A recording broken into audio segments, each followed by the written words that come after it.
Money. I have two remaining points, as promised before lunch. The first is, if you like, harking back to the proposition of whether bright line rules as to unconscionability can be... So you're going to have to talk up a bit. Forgive me. The first relates to, in effect, where I was before lunch, as to whether bright line rules can be distilled as to touchstones for unconscionability passing between this case and other direct action cases. And in particular, whether the fact of getting a prior declaration of the obligation to arbitrate constitutes a reason for distinguishing this case from other direct action cases where no such declarations have been given. But in that respect, a further factor which is going to be relevant as to whether this court considers that to be an appropriate distinction for saying something is unconscionable is when the declaratory relief is obtained in the context of ongoing foreign proceedings, because the court will be familiar with the proposition that the later one applies for anti-suit relief, the less likely it is that one will get anti-suit relief if the foreign proceedings have been on foot for any period of time, because of the investment in terms of costs and time of parties and judicial resources elsewhere. And it is a point which is not only relevant to other potential cases, but also to this case, in terms of what in fact happened. Because in this case, the Spanish proceedings have been going on for some years before an arbitration was commenced and any form of declaratory relief was obtained. Now, for the court's reference, I don't think we need to turn this up now, just a couple of dates. There is an agreed chronology, and perhaps actually the operator could turn this up for me.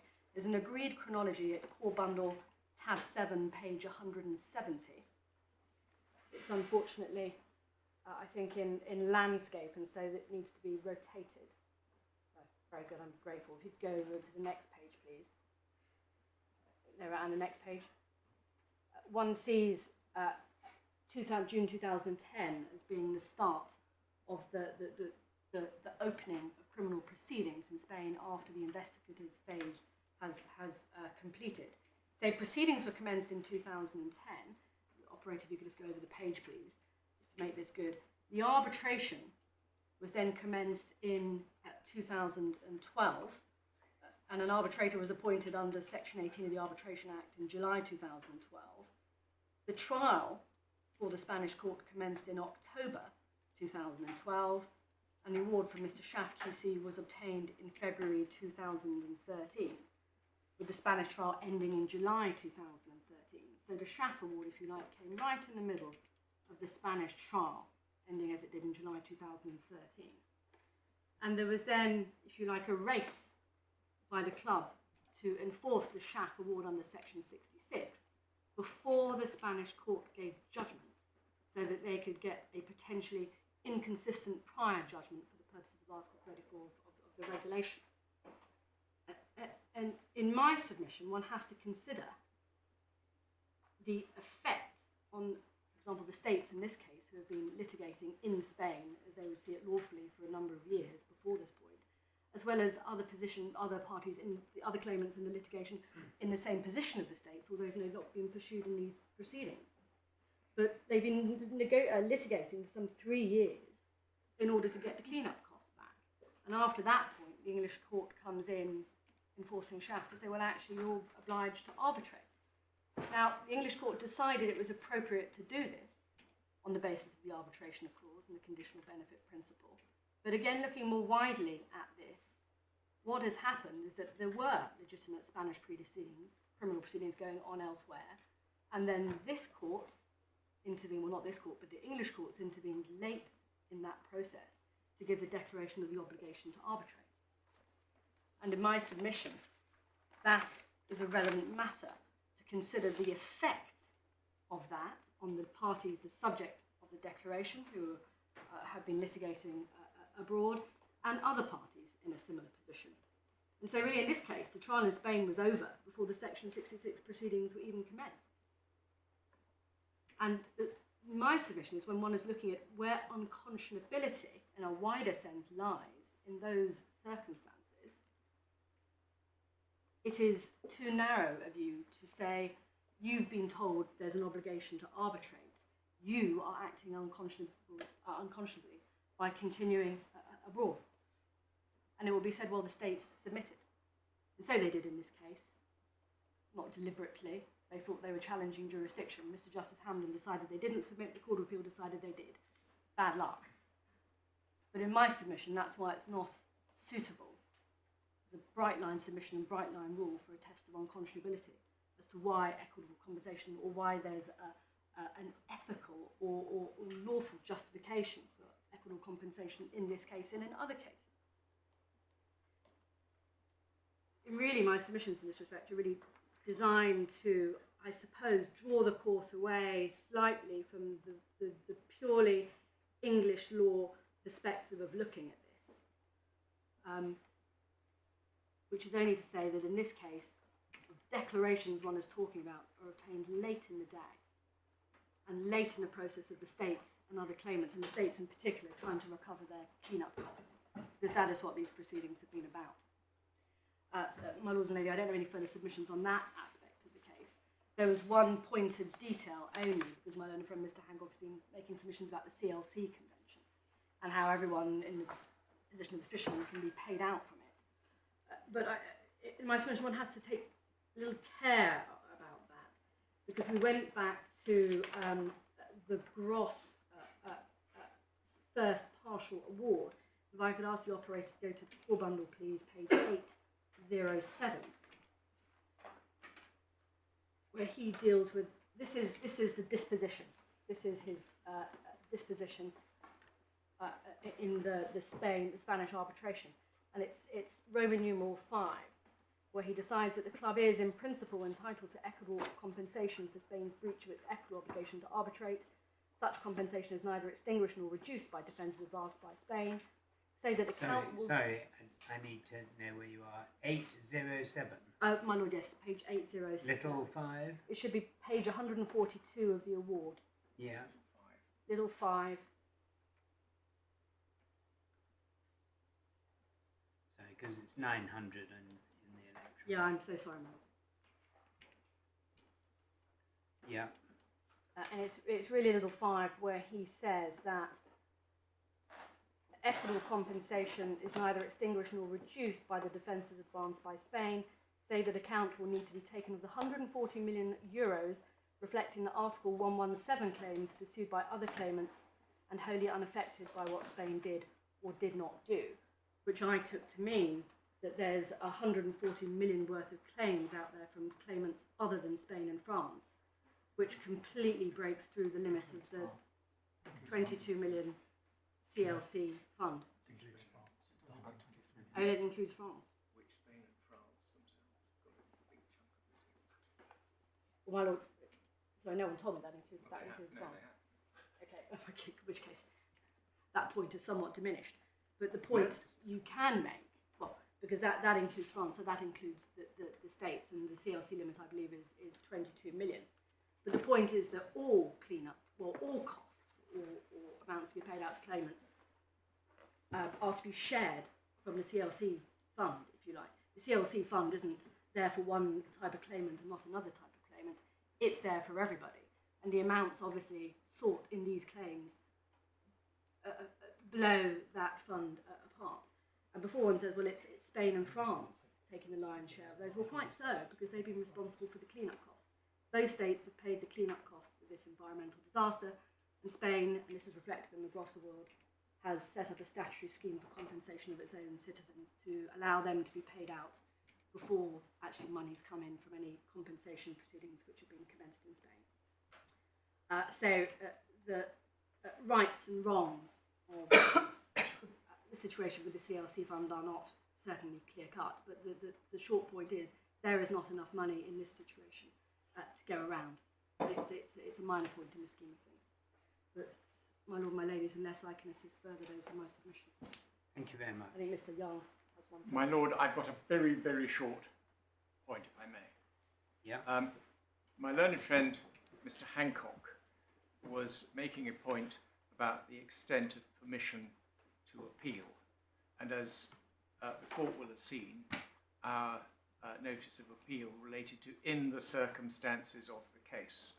Now, we suggest that permits this court to consider all of the issues which have been developed, and if necessary, if necessary, to engage in the remedy of remission, as Ms.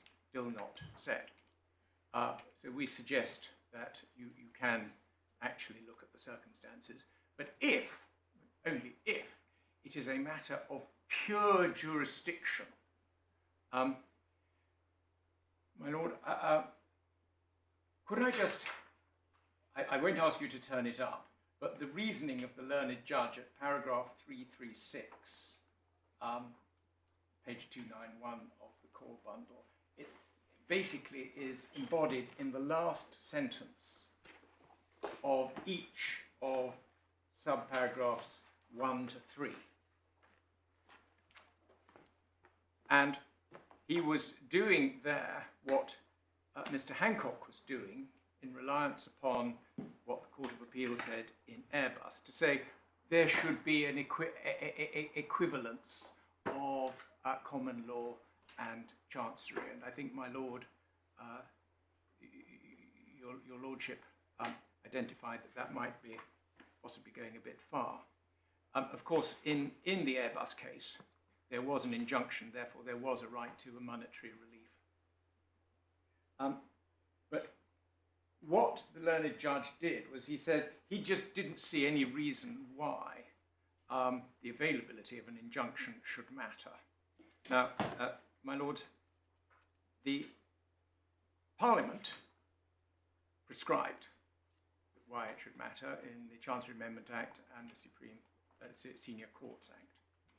And the point was made by reference to the persons unknown, the Wolverhampton case, that the court can extend its injunctive powers pursuant to section 37 of the Senior Courts Act. I would merely mention this, that on reading the Wolverhampton case, the Supreme Court made it very plain that it, except in cases where statute has provided otherwise, we would say section 13 does exactly that. So unless I can assist the court further, I hope those submissions do not take an unnecessary time. Thank you, Mr. Young. Yes, Mr. Hancock. My Lord, my ladies, two very short points just in response to what's gone before. One is to give you a reference, and just a reference, and that is to Sir Peter Gross's award, paragraphs 203 to 220, which are at pages 765 to 773. My learned friend Ms. Dilnot took you to the portion of the award that dealt with Sir Peter Gross's consideration of the arbitration clause in the arbitration.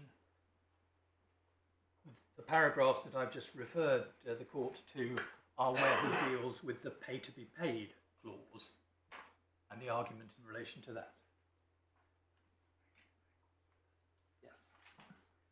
And it is the pay to be paid clause that matters, because the pay to be paid clause is what, as a matter of Spanish law, means that this is a question of, this is an indemnity insurance and not a liability insurance.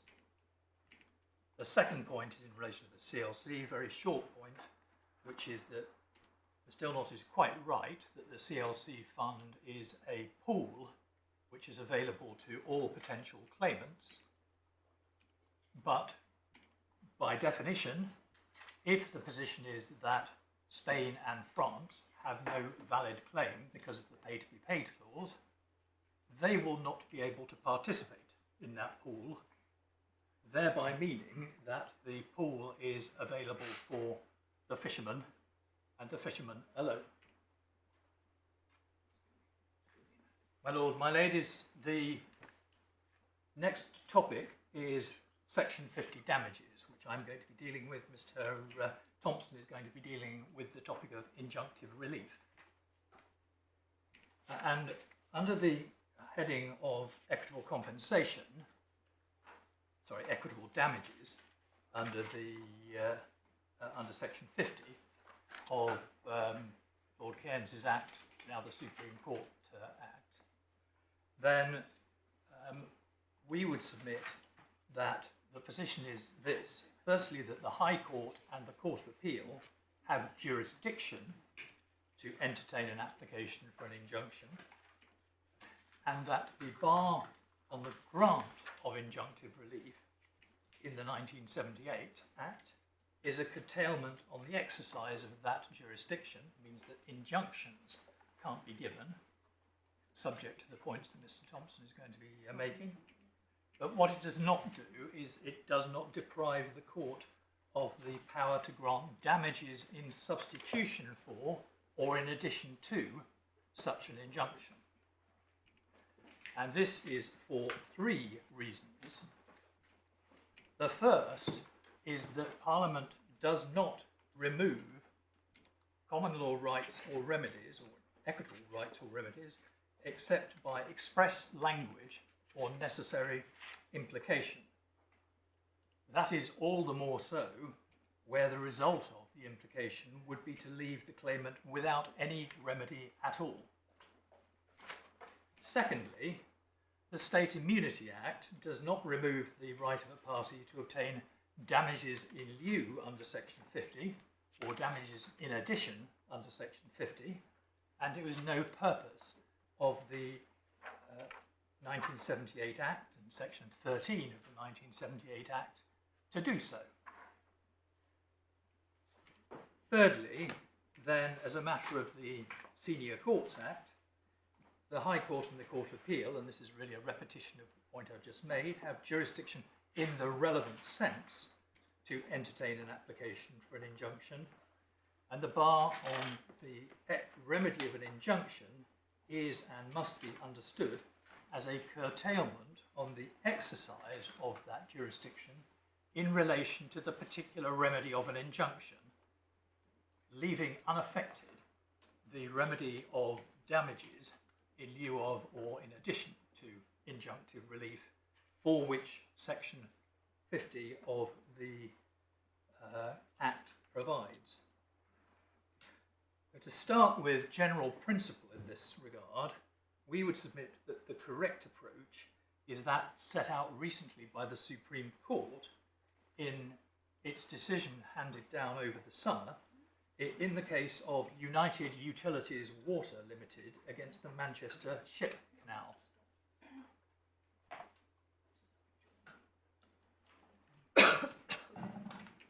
With great respect, we're on to a different topic now, Tim.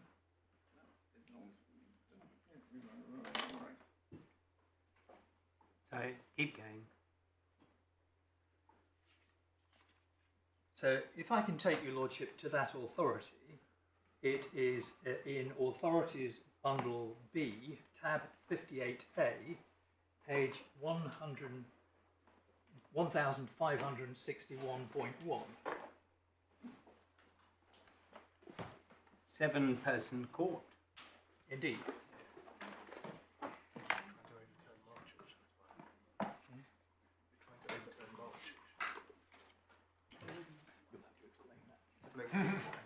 Trying to overturn an earlier decision of the court so they could deem that Mr Delaware, who's in the case, tells me that that was because they were trying to overturn a previous Supreme Court decision, and therefore they convened a 7-person court. And did they? Case. No, they distinguished it. Narrowed it. So the relevant page, as I've indicated, is 1561.1. And perhaps bring that page up. I think we already have done. Which my thanks to the operator.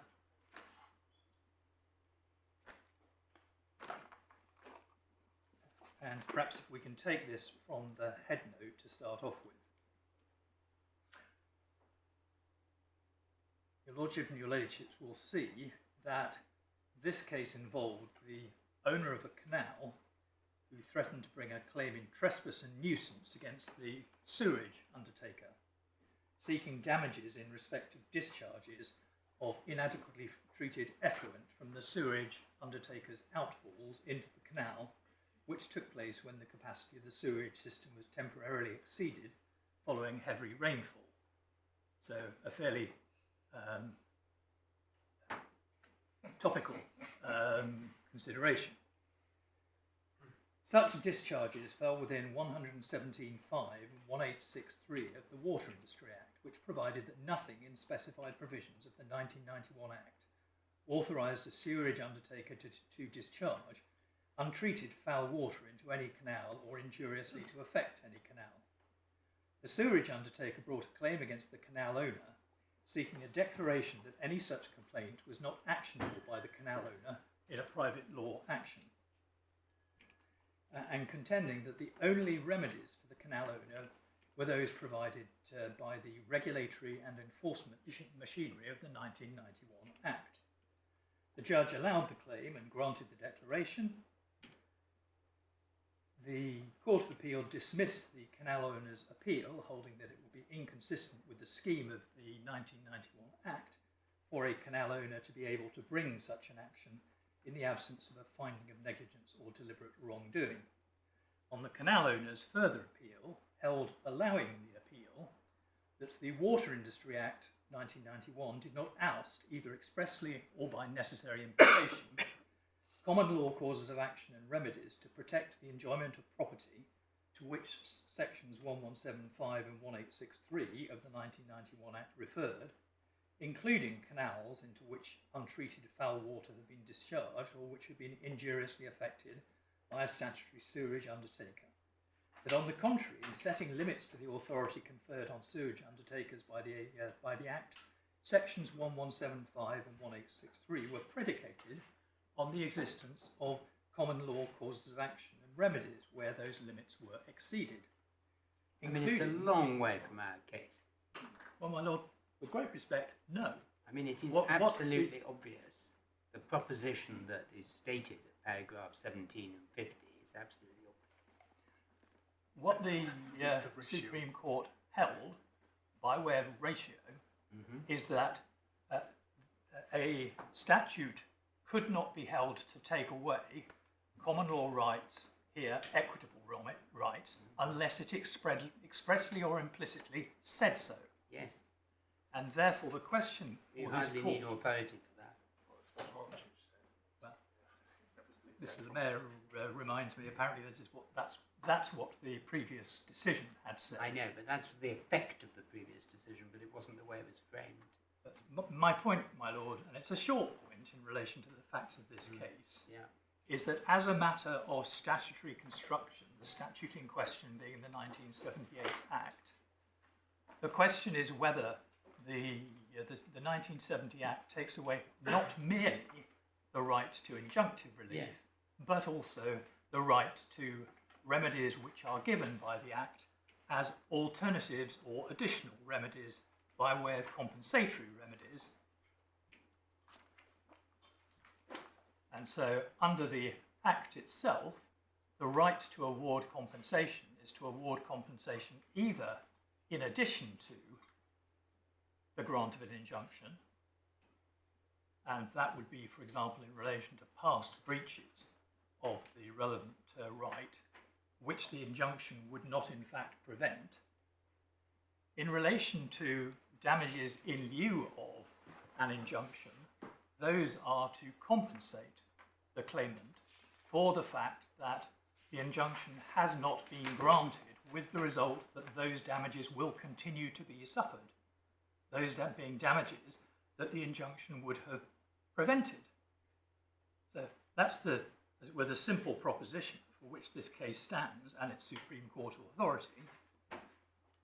As a result of which, the question for this court is it right that a statute which has to do with whether or not injunctive relief is to be granted against states takes away not merely the right to obtain an injunction, but also the right to obtain compensation, in particular, compensation in lieu of that injunction, because effectively the reason you have suffered, or you are suffering and continue to suffer the loss is because of your inability to obtain the injunction.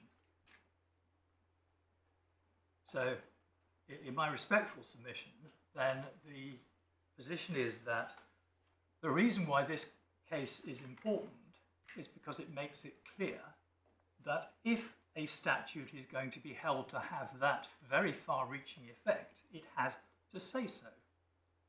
It has to say so either expressly, this statute doesn't, or it has to say so by necessary implication, this statute doesn't. Which doesn't? The 1978 Act. What about Section 50? We're talking about Section 50. Yes. Section 50 says where the Court of Appeal, etc., has jurisdiction to entertain an application for an injunction, it can award damages in lieu. Yes. So if it doesn't have jurisdiction to grant an I'm going to come injunction- back to that point, my lord. So but my point is that as it were, the first stage in the inquiry, it is does the statute indicate expressly or implicitly that the right to obtain the alternative remedy for which the statute provides has been taken away by the State Immunity Act? Because obviously the state's argument is effectively that on the true construction of the State Immunity Act, because you cannot get remedy A, viz. An injunction, it follows that you cannot get remedy B, viz. Compensation for the lack of that injunction. And that is a known sequitur. Now, your Lordship's point is a different one. Your Lordship's point is a point that the learned friend, the learned judge accepted, we would say wrongly, which is that essentially if you ask yourself, does the court have jurisdiction to entertain the application as a whole, the application for Statute injunction says it doesn't. No, with great respect, the statute doesn't say that it doesn't have jurisdiction to entertain the application as a whole. It says nothing at all about compensatory remedies. And it doesn't say that no jurisdiction. It says relief shall not be granted.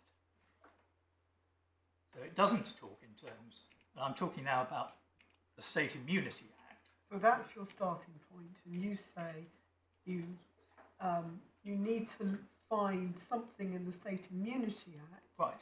that not only removes the ability to grant an injunction, but also removes the ability to award monetary relief. And you say, as a matter of presumably purposive construction, because that's what we must do, of the State Immunity Act, that does not follow. Quite so, my lady. Your ladyship puts it far better than I could. And then actually, we'll come on to this, but if one asks oneself, well, what's the policy that lies behind the State Immunity Act? The policy does not have to do with the award of compensation against the state. The policy that lies behind the State Immunity Act is the policy which prevents coercion, coercive remedies against the state. Yes, I mean, one of the difficulties you've got to face is, what my lord refers to, the starting point for construing a statute is the words used. Yes, well, it's certainly right that we need to be As clear on usually which be a finishing we point need to be as clear well. on which statute we're talking about. So, the statute that talks in terms of jurisdiction is Lord Keynes's Act, Section 50. The State Immunity Act doesn't talk in terms of jurisdiction to award damages. It talks in terms of relief not being given by way of injunction. There is a mismatch there. Yes.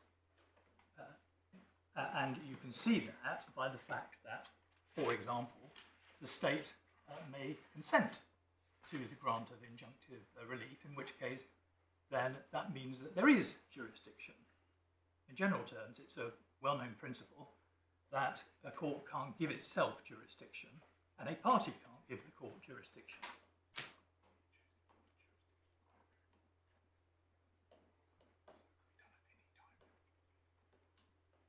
And the logical consequence of that, my lady, is that given that that can happen at any stage, in the proceedings, then you simply can't tell at the moment that the proceedings are issued whether or not there is jurisdiction to grant an injunction or not. That will depend upon the choice of the state in question. Is this sorry? You cannot tell whether or not the state will rely upon section 13. What you then have to ask yourself is, at the moment that the proceedings are issued, at that moment, this is the way the judge looked at it, at that moment, can you tell that the English court does not have jurisdiction to award monetary relief under the under section 50 of Lord Cairns's Act? And the judge said, yes, you can, because he said that at the moment the proceedings are issued, then Lord Cairns' Act says you need to have jurisdiction at that moment. He then said to himself, following Jagged and Sawyer, that at that moment in time, the result of section 13 was that the court did not have jurisdiction. In fact, section 13 is not a jurisdictional bar at all, section 13 that is. It is a personal bar. It means that a state can say that you, O court, cannot grant this particular form of relief against me. I mean, you effectively say that because the state can consent at any point, it doesn't work to look at this as a jurisdictional bar. Well, I'm certainly saying that. Certainly, one of the points I make is that if you actually say that the state can consent at any stage, you can't say at the very moment that the issues are the proceedings are issued, the court does not have jurisdiction. What you can say is that as and when the jurisdiction comes to be exercised by the court, the state may say, we rely upon our rights under the State Immunity Act. You cannot grant an injunction against us. But then the question would be, can the court award the alternative forms of relief for which Lord Cairns' Act provides, even if it can't at that stage award injunctive relief? To which the answer is, in my submission, clear. That Lord Cairns' Act indicates that it can award monetary compensation, and one of the reasons it can award monetary compensation would be to compensate a party because they cannot get an injunction. And the reason why, under the State Immunity Act, in those circumstances, the claimant could not get an injunction is because the state immunity says it can't. But that doesn't mean that the court couldn't say, well, okay, I can't give an injunction against this party, but in order to compensate you for the fact that I'm not giving you an injunction, I'm going to give you damages, which is what Lord Cairns' Act entitles the claimant to claim. And again, if one asks, well, what is the rationale for that, the policy rationale for that, I would respectfully submit the policy rationale is twofold. One is the very fact that damages in lieu, obviously it says damages in addition as well as in lieu, but damages in lieu is the simplest way of analysing it. The policy rationale for being able to give damages in lieu is to compensate a party for the fact that they're not being given an injunction. So, for whatever reason it may be, what is then said is said, well, we're not going to give you an injunction, but that means you're going to suffer loss, which, had we granted you an injunction, you would not have suffered. And therefore, we're going to compensate you for the loss which a failure to grant you an injunction would have averted.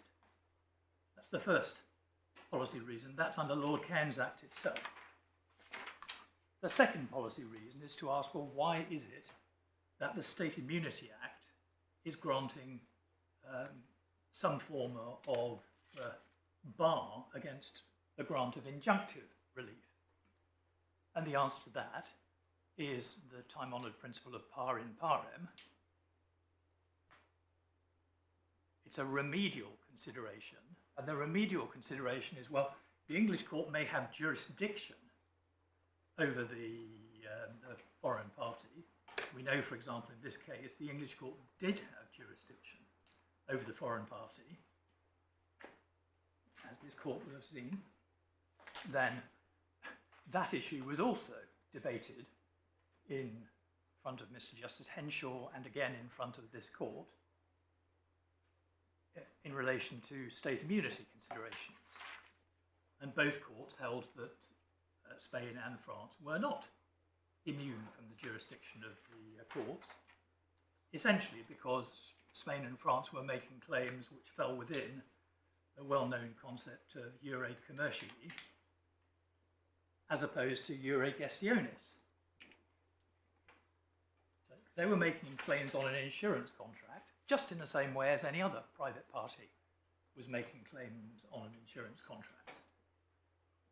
And therefore they couldn't say, well, we're a sovereign state, and therefore even though we have descended into the arena of commerce, you can't actually, you have no jurisdiction in relation to us. So at the adjudicative stage, then quite clearly the courts of this country had jurisdiction over Spain. The further question then, though, arises, when you come to the remedy that is to be granted against Spain, is it right that you should grant an injunction against Spain? And at that stage, Spain is entitled to say, under the State Immunity Act, then it's not right that you should exercise your undoubted jurisdiction over me to impose a particular form of remedy, viz. Injunctive relief. Because of the fact I'm a sovereign state, injunctive relief is a coercive form of relief. In its full form, injunctive relief would result in committal proceedings,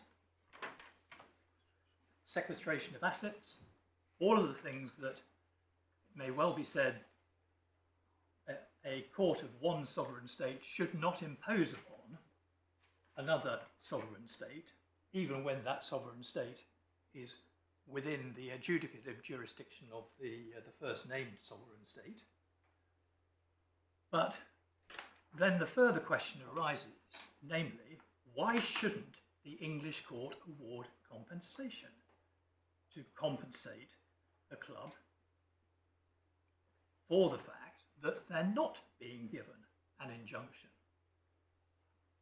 The answer to that is there is no good reason at all. Any other claim for compensation against a state is, let's say, a claim for breach of contract against a state. The state can't turn around and say, aha, I'm a state, so you can't award contractual damages against me. Of course you can, it happens all the time. Here, actually, the award of compensation, the award of equitable damages, is to compensate for the fact that there is a further remedy which the state is in a position to say you shouldn't grant against me because I'm a state, but there is no logic at all to the proposition that that therefore means that you should not grant the alternative remedy which is there to compensate me for the fact that you will not grant an injunction against me. So, with great respect to the learned judge, his reasoning was essentially completely mechanistic and did not take into account the important policy considerations that come up in this context. That's to say, why is it that you are saying that the English court should not grant compensation to put the club into the position that it would have been in had the injunction that can't be granted been given? There's no good reason at all. So if I go back to my starting point, my lord, my ladies, my starting point is that, starting off again with the United Utilities case, you've got to look at the State Immunity Act and ask yourself, does that act take away implicitly or expressly the right to compensation in lieu of an injunction? To which the answer, in my respectful submission, is quite clearly not. When you say take away, that rather assumes it existed before. Well, that's what Lord Yeah. Cairns Act says. No, I'm getting at state immunity now because, Yes. of course, it wasn't. I don't think it was reflected in statute law before then. I'm not sure we've been shown No. what the position Well, was. the answer actually in statute, before the statute, the English court gave injunctions against states. So, Oh, that's established? in yes, it? that's the Trentex case. Okay, fine. Well, and it really is not that simple. Trentex and the history. I mean, you have to go through the history and look at Benkabush, and you have to look at the theory of state immunity. You can't just make broad statements like that. Oh my lord, I afraid I can actually make Well, it's very, that it's very statement in answer complicated. to There's my no lady's argument here about it. in answer to my lady's question. Could the English court grant injunctive relief against a state prior to the State Immunity Act? The answer to that question is yes, because they did so in Trentex. After the State Immunity Act, that case actually then came back in front of the Court of Appeal. Not the same case, but the same question came back in front of the Court of Appeal. It was Lord Denning and Lord Gough.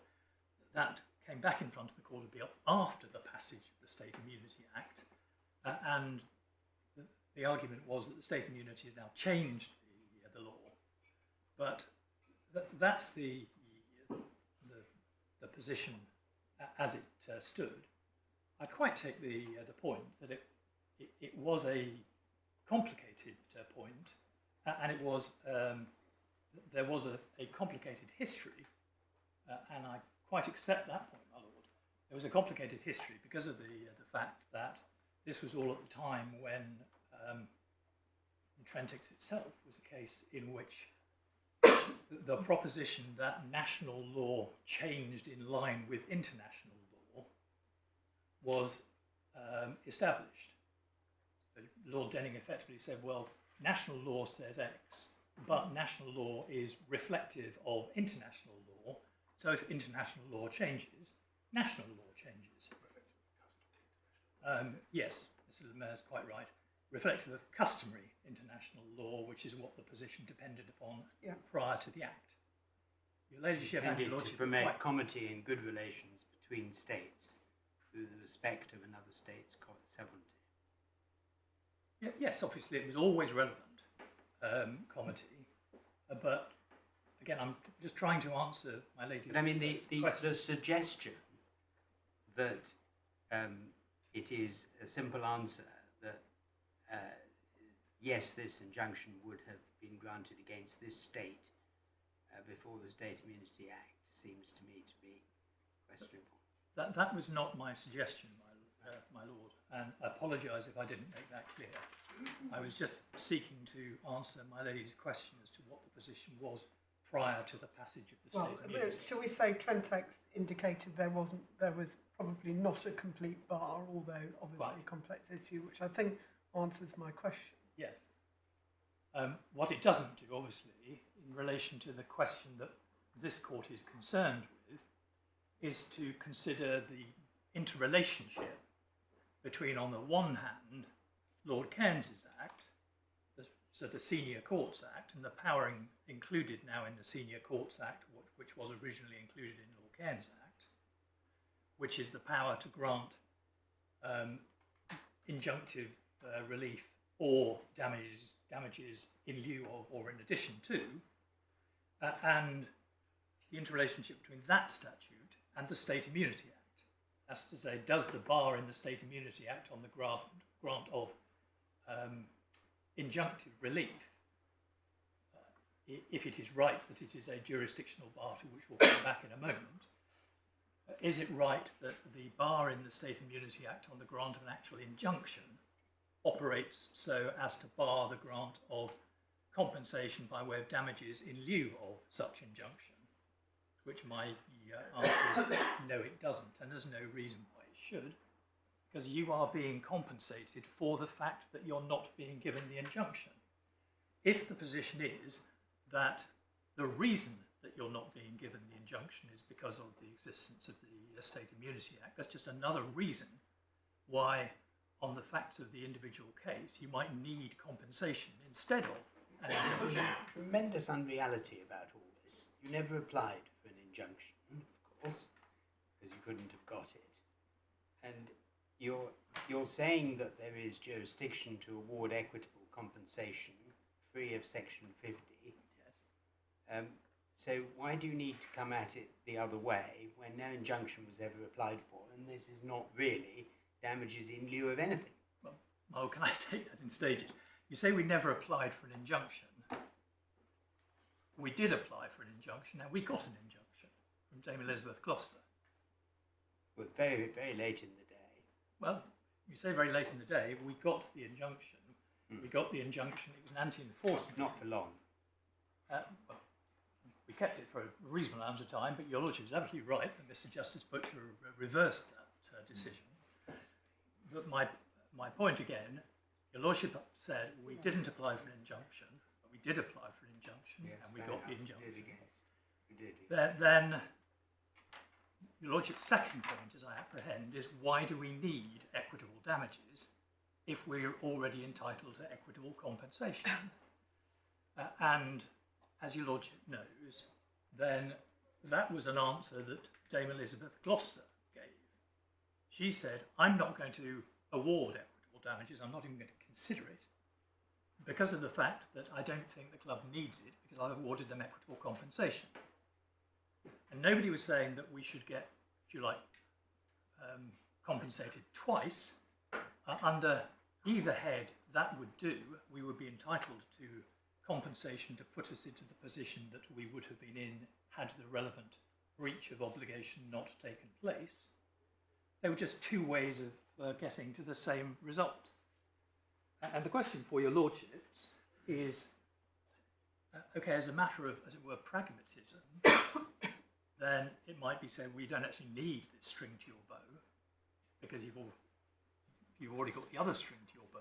But the question for your Lordships is, well, what is said is that we're not entitled to either string to our bow. What is said is you're not entitled to equitable compensation, and you're not entitled to equitable damages either. And what the result of that is, as we've said in our skeleton, is that essentially the states have weaved their way through to the result that there is no remedy for the breach of obligation at all. There's no remedy by way of compensation.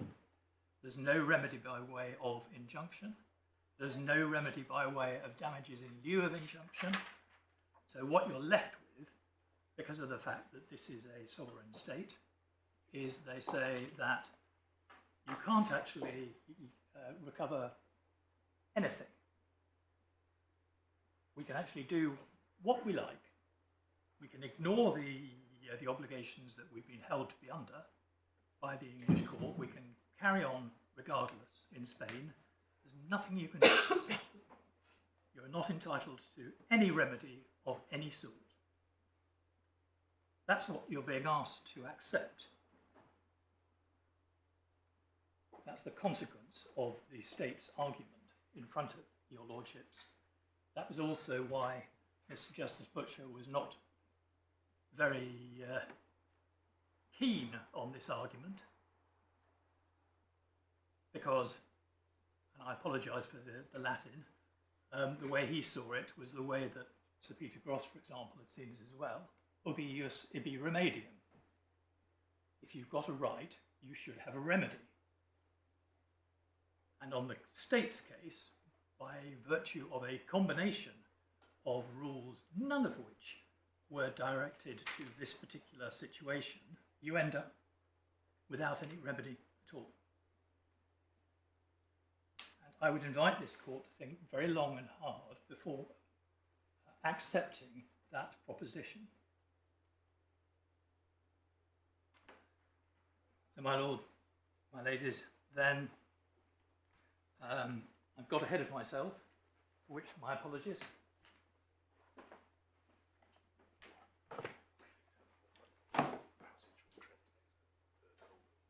I am reminded very helpfully by Mr de la Mare that in Trentex the holding was holding 3. Holding that there was, the bank actually wasn't entitled to, there was an entitlement to obtain an injunction. And that was a moravian injunction. If the court recalls, I'm sure the court does, then there were essentially 2 issues in that case. One was whether or not the bank, which was a central bank, was actually an organ of the state.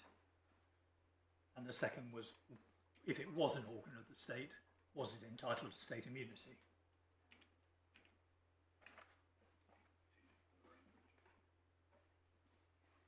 So perhaps if I can simply give the court the references to the relevant passages in the United Utilities case, then at paragraphs 15 to 20 is the section in which their lordships dealt with the question of the standard rule, that's to say that statute will not be taken to deprive a party of their private rights unless it provides expressly or by necessary implication for such deprivation.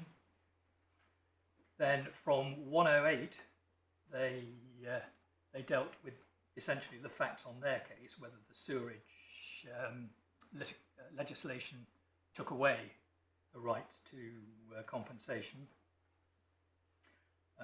Then they dealt with, at 125 to 132, the argument that common law remedies could not have survived, and they rejected that. And at page, they accepted that the grant of an injunction might be inconsistent with or constrained by the statutory regime, but they did not accept that this was an ouster of the right to claim damages at common law or damages in lieu under section 50 of the Senior Courts Act. And that is dealt with at paragraphs 125 to 132 of the judgment. Those therefore are the most important paragraphs for present purposes because of the express reference to damages in lieu under section 50 of the Senior Courts Act.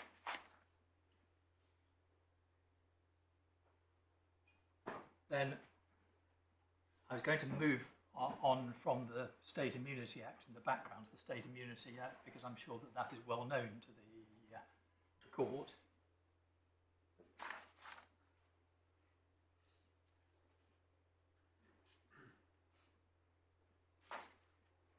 Unless I can be of assistance in relation to that point. And I was then going to go on to simply make a couple of submissions relating to the 1978 Act. The first is that insofar as Parliament intended it to be to exclude the right to claim damages as well as injunctive relief, one would have expected the Act to say so. It was intended to be an exhaustive, comprehensive code. You can see that actually reflected in a statement of Lord Sumption in the Benkar-Bush case, paragraph 49. Sorry, it's paragraph 49 of our skeleton. And that is to be found at volume 2 of the core bundle, tab 31, pages 565 to 566. So then actually the question that I've indicated is whether or not it was intended that the 1978 Act should deprive the court of the right to grant monetary compensation. No trace in the Act at all of any such intention. The intention which lay behind the Act is the intention that there should not be particular measures of relief, i.e. by way of injunctive relief, with the rights of coercion that entails, against states. This is, in a sense, just a continuation of the point that if the states are right, then there would be no right to damages, and what's more, there would be no right to damages to prevent continuing breaches. Because obviously Lord Cairns Act deals with essentially breaches going into the future. If you can't get an injunction on the state's case, then you can't stop breach once and for all, and you can't actually stop breaches going on and on and on into the future. As far as Lord Cairns Act itself is concerned, then, and this is now coming on to my Lord Master of the Rolls point, the language of Lord Cairns Act of jurisdiction to entertain application for injunction or specific performance. And here we would make three submissions. Firstly, then, there are three aspects to the power in question. The first is a question of jurisdiction. Secondly, there is a question of whether there is a legal or equitable right which is entitled to protection in equity. And thirdly, there is the question of what the appropriate remedy is for that invasion of legal or equitable right. We would submit that jurisdiction to entertain is looking to the first of those questions, or possibly the first and second questions, and it doesn't matter which. In general terms, then the Supreme Court has decided on various occasions recently that jurisdiction refers to the fact that the relevant party is amenable to the jurisdiction of the court. The first authority for that proposition is Furrier against LaRue.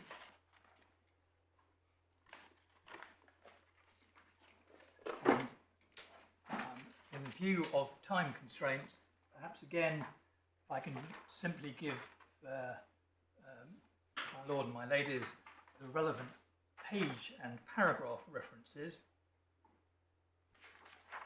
and it's particularly paragraph 30 at pages 600 to 601, the reporting question being at Authorities Bundle B, Volume 2, tab 32, page 588. And Lord Scott concludes that provided the court has in personam jurisdiction over the person against whom an injunction is sought, the court has jurisdiction in the strict sense to grant it.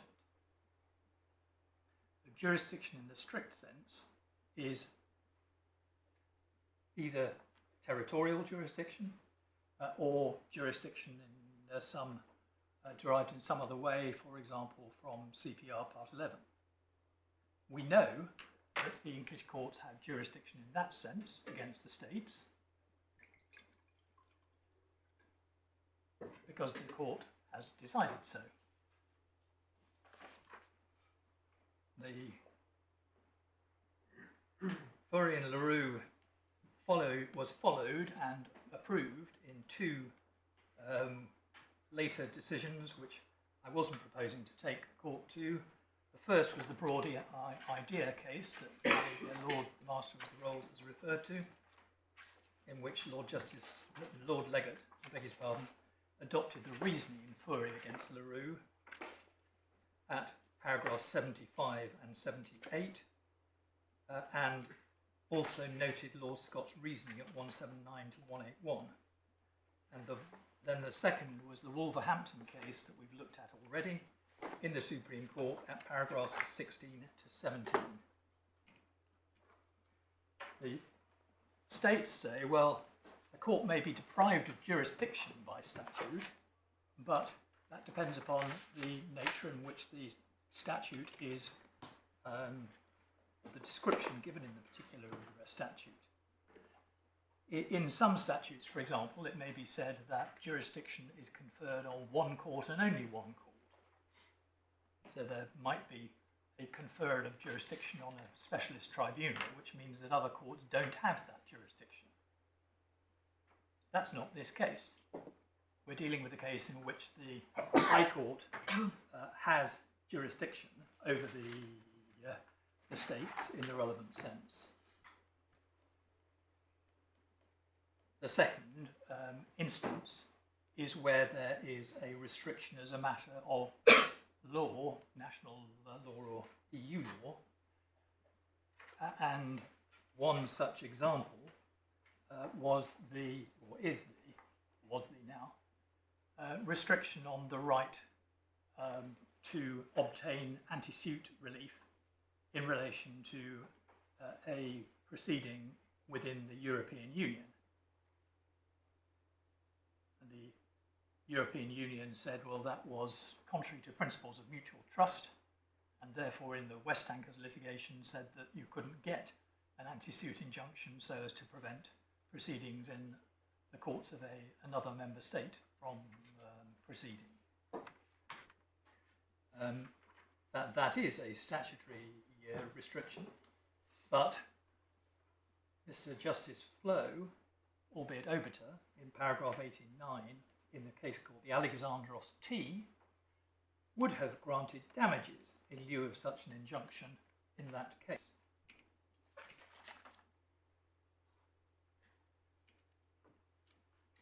The second aspect is there a legal or equitable right which is being violated or threatened to be violated. That is stated with clarity in Lord Reed's judgment in the one-step support limit against Maurice Garnier by reference to Lord Justice Millett's dictum in Jagged and Sawyer, which is the dictum that the learned judge relied upon in his judgment. And so, by way of examples, then if the subject matter of the contract no longer exists, or where there is an equitable defence such as an estoppel, then that would impeach the right to all relief in the first place. Here, actually, we would submit that is clearly not the case, because there is a legal right to have arbitration, which Spain has violated and continues to violate, in fact, by registering the judgment in England. Oddly enough, my lord, my ladies, we're only in this court because of Spain's breach of its obligations.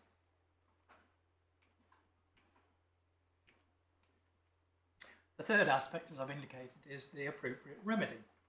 If there is jurisdiction over the defendant, and if there is a legal or equitable right, then the court has a discretion as to which remedy to grant. The reason why an injunction might not be granted might be some public policy reason, might be some balancing of interests, there might be some judge-made rule, there might be some equitable doctrine.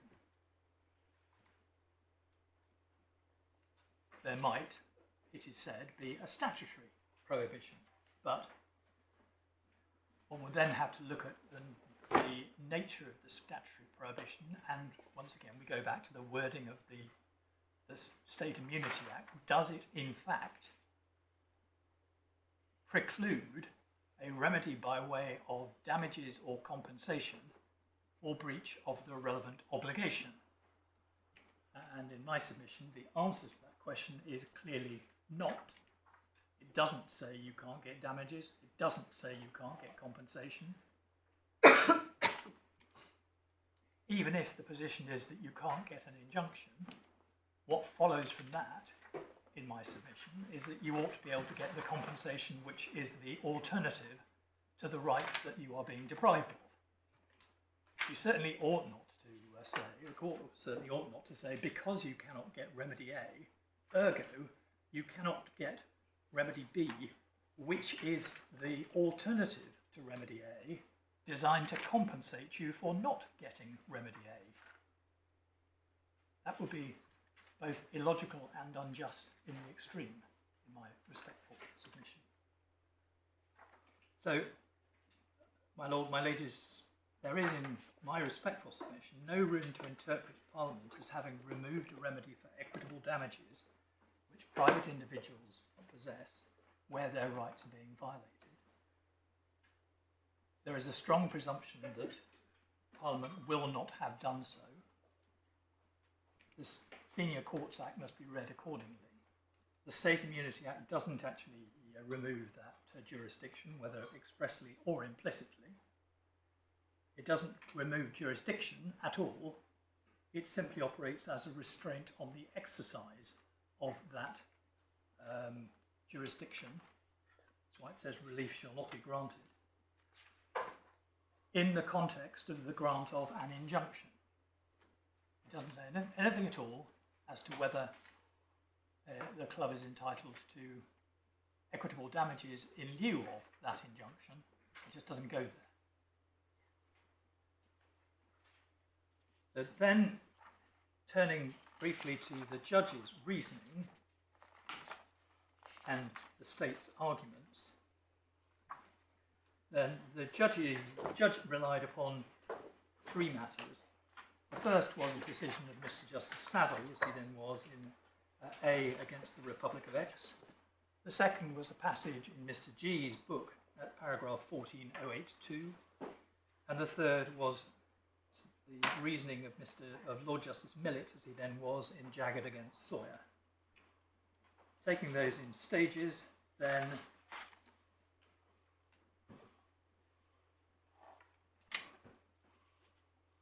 in A against Republic of X, that was a case where the judge upheld the grant of a moreover injunction. And just for your lordship and your ladyship's note, this is at Authorities Bundle B, Volume 2, tab 21, page 416. So in the electronic version it will be page 416. That was a case where the judge upheld the grant of a moreover injunction on the basis that the state had consented to the relief within section 13.3. So it wasn't really on point at all. What it relied upon is the judge's discussion of the appropriate procedure to deal with an issue of immunity under section 13 of the Act. And the judge made the point that immunity has to be decided at the outset and on the balance of probabilities. That is, with respect, clearly correct. Because if a party is immune from the jurisdiction, then obviously the jurisdiction can't be exercised. The judge describes the challenge as being one of immunity from jurisdiction, and the argument being that there's no jurisdiction to grant such relief or order such processes. The judge was not considering any argument in relation to the issues that are before this court in relation to the proper construction of section 50 of the Senior Courts Act and its interrelationship with the State Immunity Act.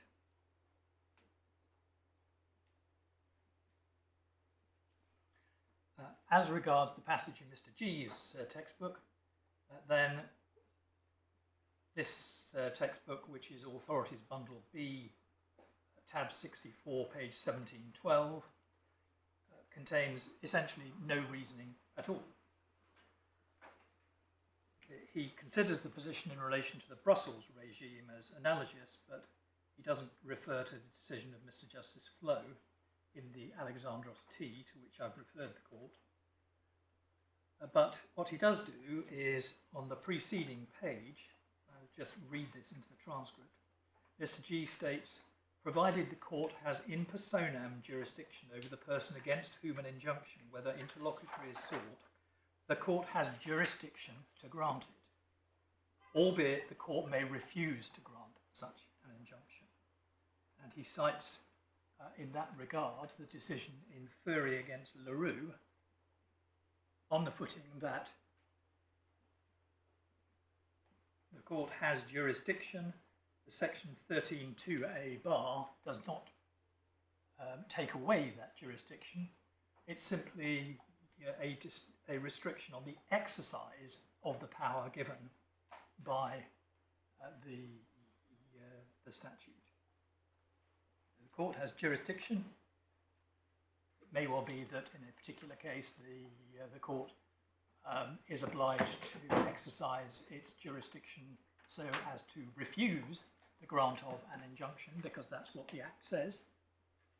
But going back to my original point, what the Act doesn't say is that if you refuse the jurisdiction, if you refuse the injunction, you cannot award compensation in place of the injunction that you have refused. And then finally, in relation to Lord Justice Millett's judgment, which was relied upon by the learned judge, then in that case, what Lord Justice Millett was considering was the question of whether there was jurisdiction to equitable relief at all in the first place. And so he cites there one case, which is Lavery and Purcell.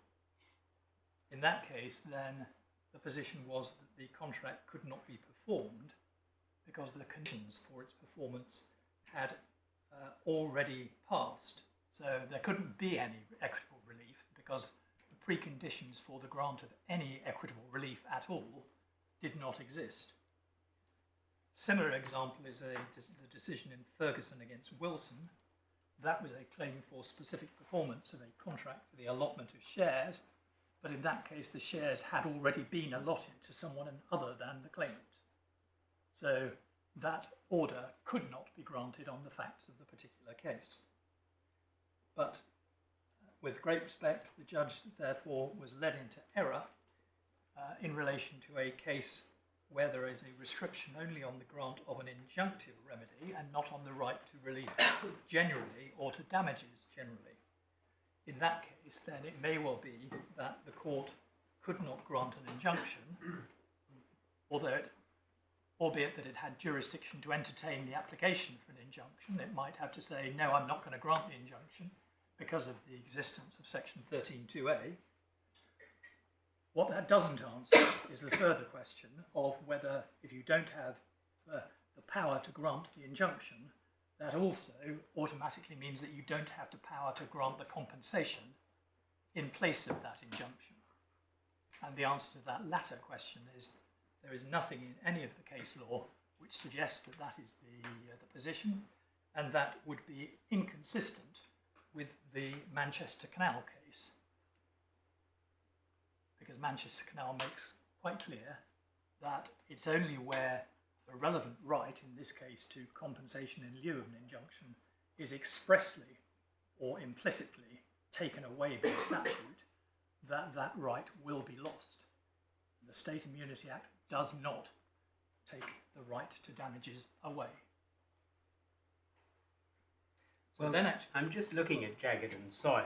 yes, At electronic 449 in the bundle, page 285 in the report. And what he actually says is that under Lord Cairns Act, the question is effectively one of jurisdiction. yes, And it's whether at the date of the writ the court could have granted an injunction, not whether it would have done. yes, Cites a number of cases. There have been numerous cases, he says, where damages under Lord Cairns Act were refused because at the date of the writ it was impossible to grant an injunction or specific performance. And then he gives the two cases you've mentioned, I think, yes, Lavery and Surrey County Council. that's right. So why was it not impossible to grant an injunction in this case? My Lord, my answer to your Lordship's question is that that's, with great respect, the wrong question. The question is, It's the was question it that Lord Justice impossible? Millett indicates. No.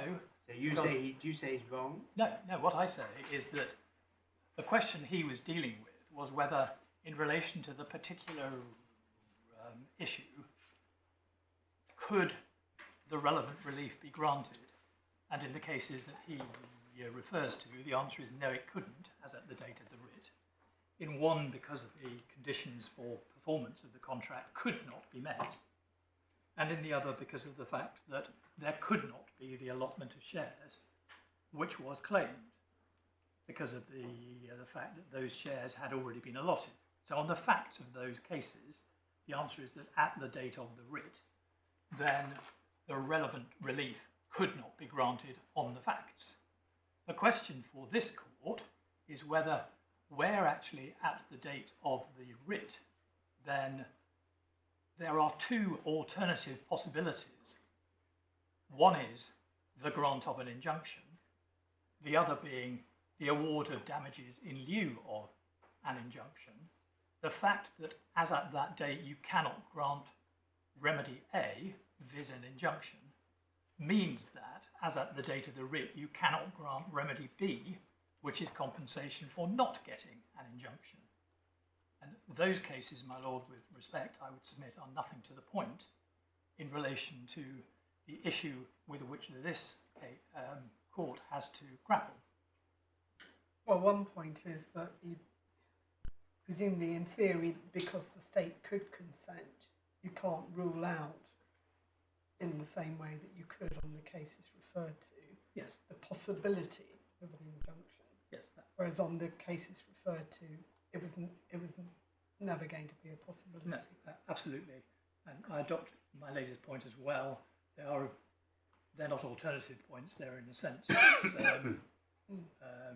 My point is that because you've got two remedies available to you, the fact that you can't get one of them doesn't mean you can't get the other. Except that the judge at 366 says, in a case, after citing the passage I put to you, Yes. in a case such as the present, it can be said that in the case of a state which has not given a written consent within section 13.3, the court could not, rather than would not, grant an injunction. Yes, well, You I think accept that? that your Lordship is, in a sense, addressing my lady's question, because there are, I would say You're that, addressing your answer. yes, I'm sorry. I would say that my lady is right and the judge is wrong, that it is correct to say that because at the moment that the claim form is issued, then it is possible that the state will actually consent to the grant of an injunction. You cannot tell at the outset what the position will be, but I have the further point, which is that because of the fact that they are alternative remedies, and I stress the word alternative remedies, then you can't say, as at the moment of issuing the writ, that because I'm not going to give you an injunction, therefore you can't get damages in lieu of an injunction. The very hypothesis which Lord Cairns Act deals with is that you should be given compensation because you're not getting an injunction, to compensate you for the fact that you're not being given an injunction. And the judge really just didn't deal with that point at all in his Well, judgment. yes, but the problem with that point is it appears to be contrary to what Lord Justice Millett is saying here. My Lord, I would submit, my lady, I would submit no, because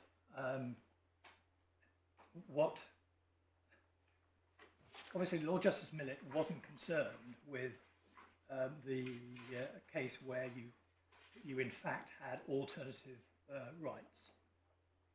In the cases that he was dealing with, the position was either you got the remedy for which you were asking, or you didn't.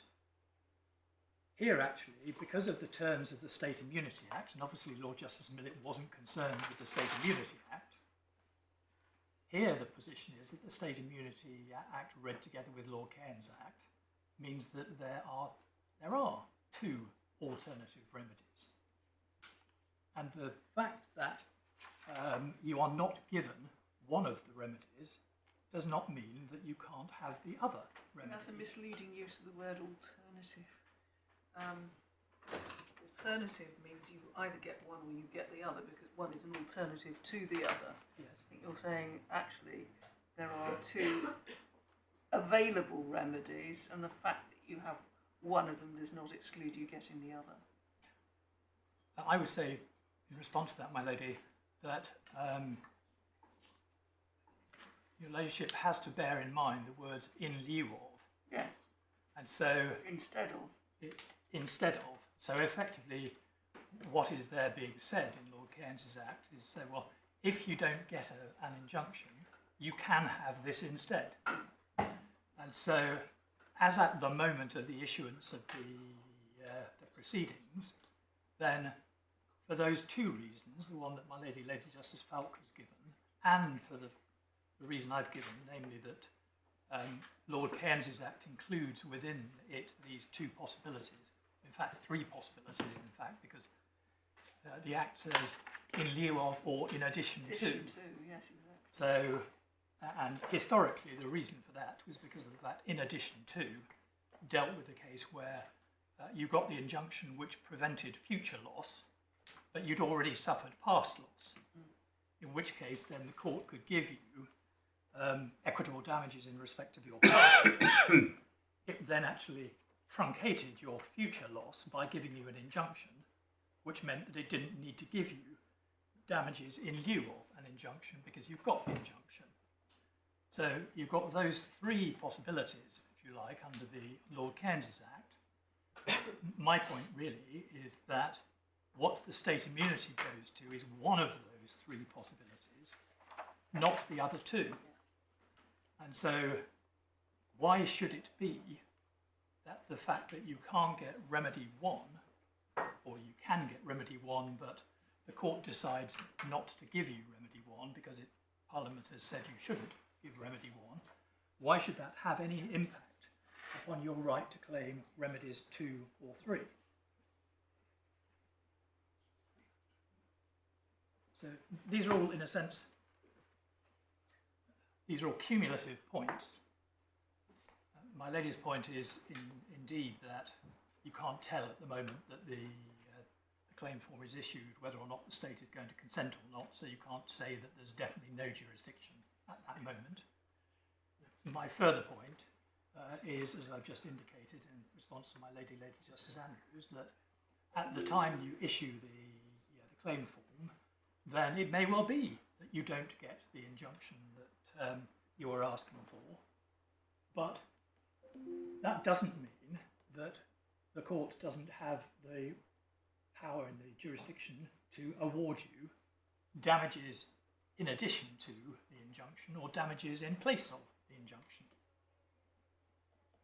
You've got to look at the full panoply of remedies for which Lord Cairns' Act provides in order to answer this question.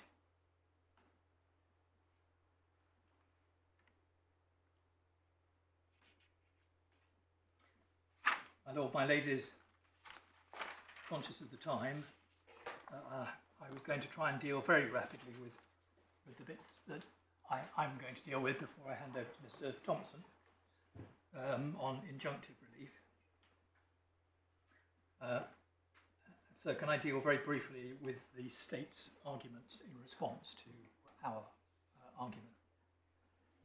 The first argument is that jurisdiction means a personal jurisdiction, or at least their first argument addresses the question of what does jurisdiction mean, and they say two things. They say that where there is a statutory prohibition on the grant of a remedy rather than a judge-made rule, that makes all the difference. And two answers to that. One is there's no reason why a statutory prohibition should differ from a judge-made prohibition. If one deprives the court of jurisdiction, so does the other. But actually, the very start point is erroneous because it ignores the approach in Furey and LaRue and the later cases which is that jurisdiction has to do with whether or not the court has jurisdiction over the defendant. It doesn't have to do with the remedies that the court can award against the defendant. It also, with great respect, ignores the arguments that I've just been going through.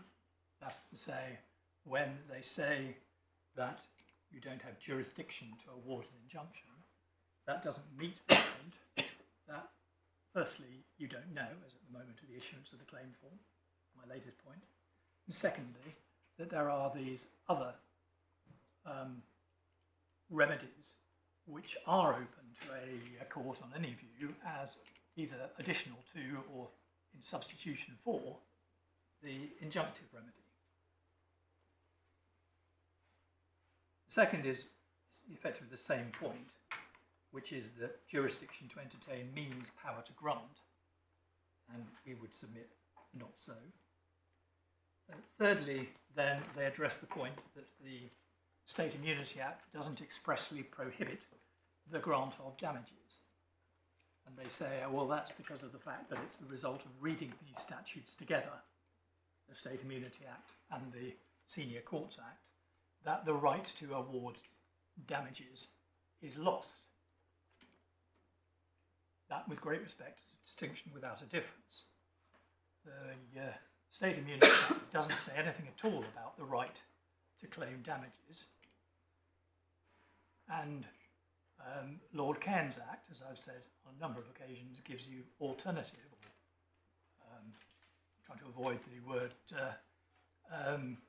it gives you a series of different remedies, one of which is additional to the power to grant an injunction, one of which is in substitution for the grant of an injunction.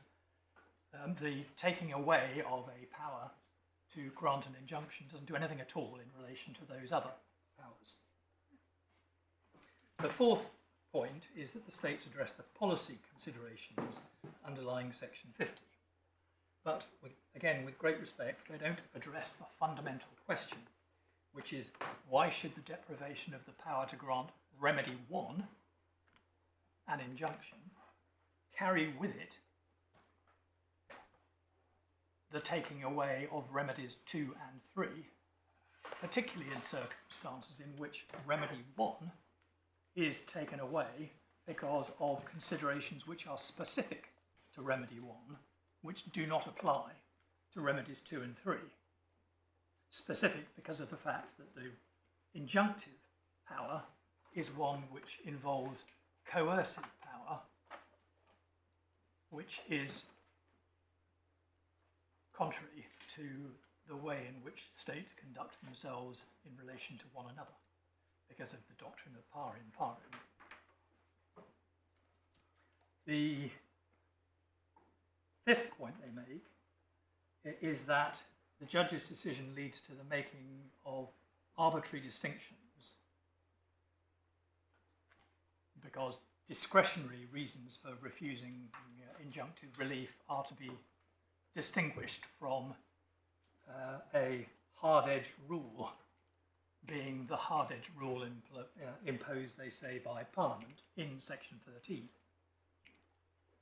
But again, with great respect, that depends upon what the hard-edged rule in Section 13 is.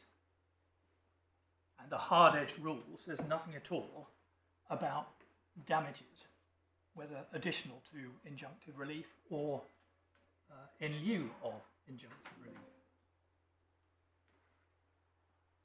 And finally, and this is a point that, in a sense, I'm going to take very lightly, the result of the state's argument would be that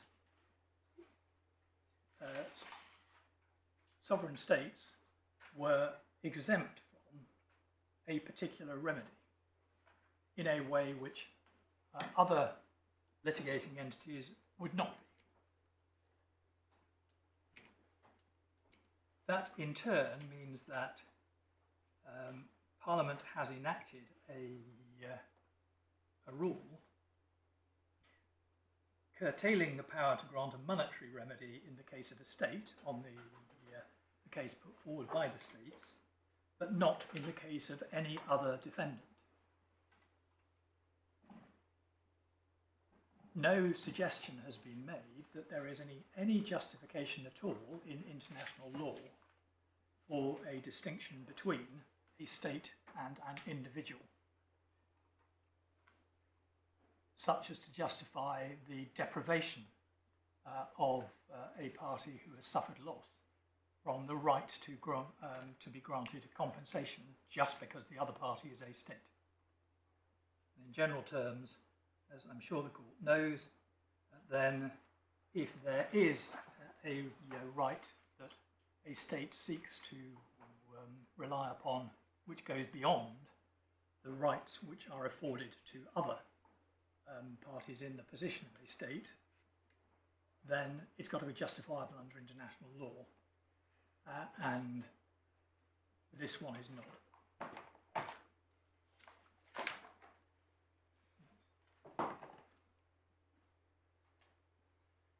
My lord, my ladies, unless I can give any further assistance in relation to this point, then I was proposing to hand over to Mr Thompson.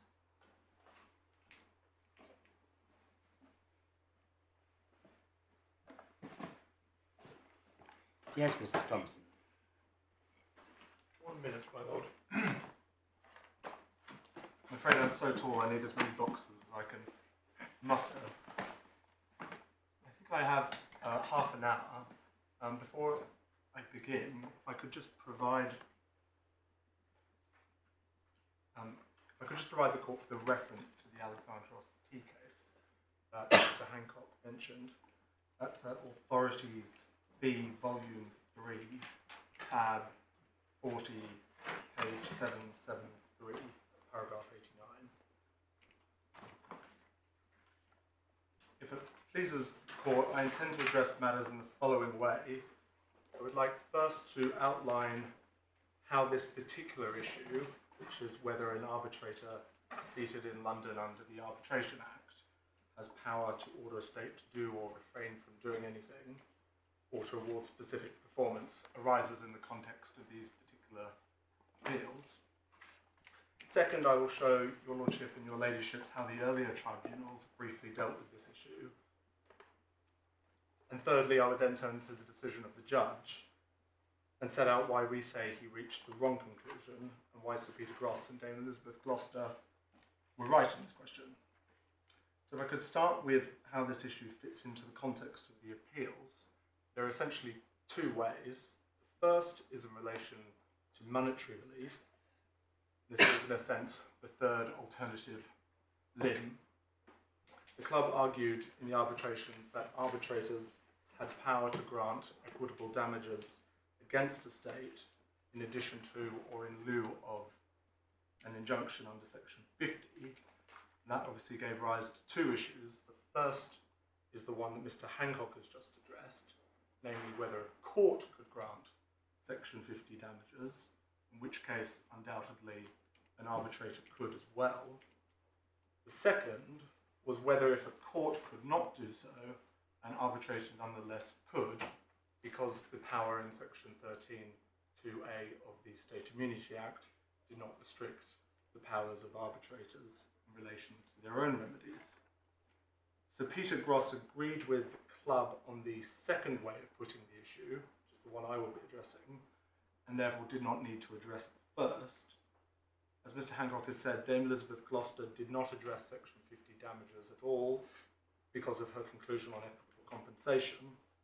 The judge dealt with all three arguments, agreeing with the club on equitable compensation and disagreeing with the club on both of the limbs in relation to Section 50 damages.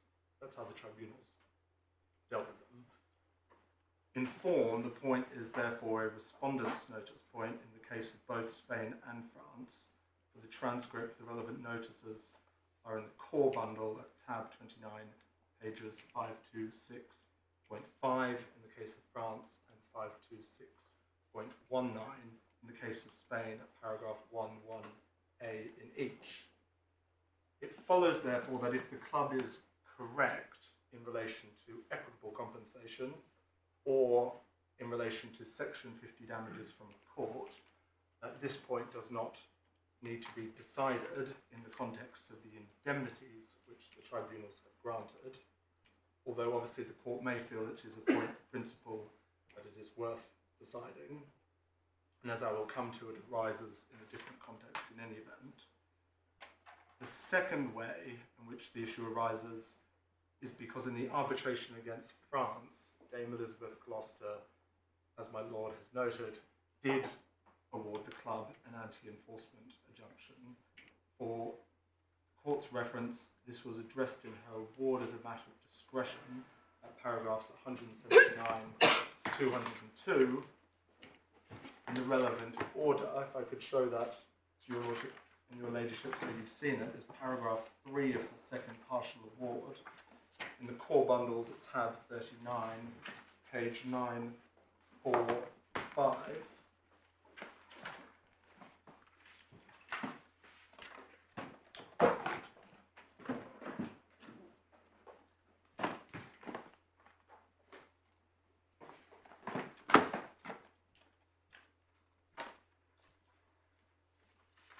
After many recitals, page 944, the first heading is Declaration of Breach. Second heading on page 945 is Declarations in respect of future breach. And then the relevant paragraph is the third, which sets out an order that the respondent, i.e. France, is hereby enjoined from and shall not take any steps to have the execution order or any other order, etc., recognised or enforced in any jurisdiction worldwide other than in Spain. Sir Peter Gross did not grant an equivalent order in his award as a matter of discretion, and the club has not appealed against that because obviously decisions of discretion are in general not amenable to challenge under the Arbitration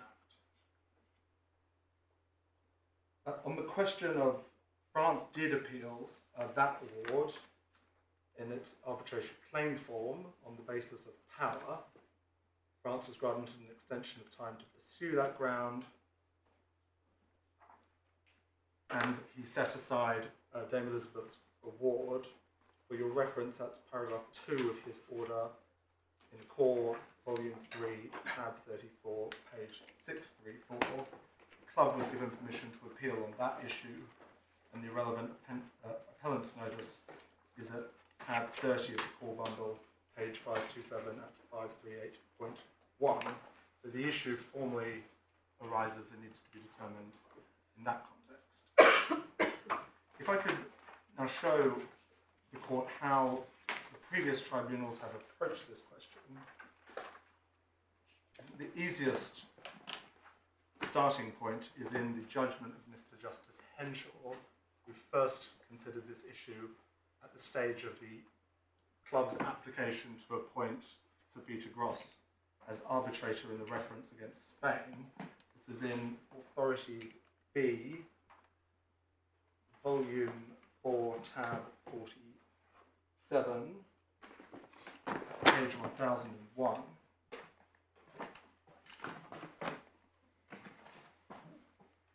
To give the court just précis of the background and the way in which this question arose, my learned friend Mr Young's argument was essentially that the arbitrator would have no jurisdiction to decide a question on Section 50 damages.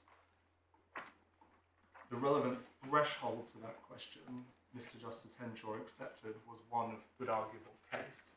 So he approached it on that basis, but it conveniently sets out the argument in summary form. If it turns to paragraph 179 at 1062, your reference, paragraph 178, sets out the relevant standard that the judge is applying, which reflects his earlier reasoning at paragraphs 153 to 163. I don't think we need to go to that. So the paragraph 179, the learned judge sets out the relevant provisions of the State Immunity Act, which of course you've seen. Paragraph 180, he notes the absence of a case of tribunal granting an injunction against the state. Paragraph 181, Section 13 is not directly applicable to arbitrators. It falls within Part 1 of the Act, which is headed proceedings in the United Kingdom by or against other states. The starting point in Part 1 is the immunity from jurisdiction provided in Section 1, which is expressed in relation to courts. Now that is all essentially common ground, and in particular for your reference, the definition of court is set out in the Act in Section 24, which defines it by reference to a court or tribunal exercising judicial functions, of the United Kingdom exercising judicial functions. Paragraph 182, he then identifies that sections 12 and 13 fall under the subheading of procedure, other procedural privileges, and makes the point that this refers to court proceedings and doesn't mention, as appears inapt, in relation to arbitration. At 183, he sets out what the state's argument is on this question, which is by reference to section 48(5) of the Arbitration Act. And the point which is made, and the section is set out here for the court, is that section 48(5) states that the tribunal has the same powers as the court: A, to order a power to do or refrain from doing anything; B, to order specific performance of a contract other than a contract related to land; and C, to order the rectification, setting aside, or cancellation of a deed or other document. And at 184, the question, therefore, is whether the State Immunity Act section 13 either A, has the effect that a court has no power to grant an injunction against a state, with the result that section 48(5)(a) confers no such power on an arbitrator, or B, operates merely as a constraint on the exercise of the court's power, leaving arbitrators unconstrained. Paragraph 185, he then refers to the potential parallel with the grant of anti-suit injunctions by reason of the prohibition in West tankers.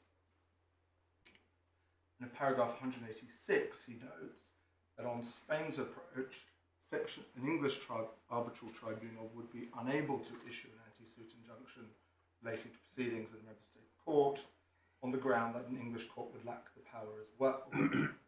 And he sets out Mr Schaff KC's analysis on that particular question, which is in substance the analysis which the club adopts and endorsed in front of the arbitrators. And if I could invite the court just to read those passages from Mr Raphael's textbook.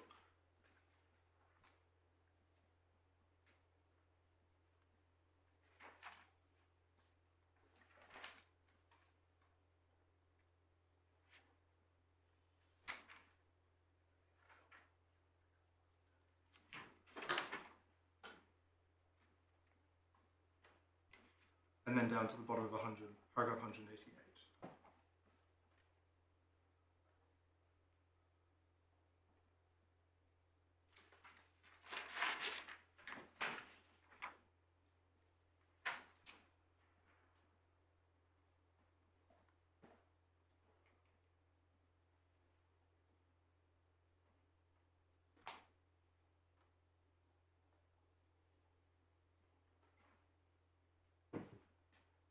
Yeah. In view of time, I'm not going to take the court to the full reasoning of Sir Peter Gross and Dame Elizabeth Gloucester. Safe to say that Sir Peter Gross was wary of the reasoning of Mr Justice Henshaw, which was based purely on the proposition that an arbitral tribunal is not an organ of the state, but was persuaded by what he said was the altogether more formidable argument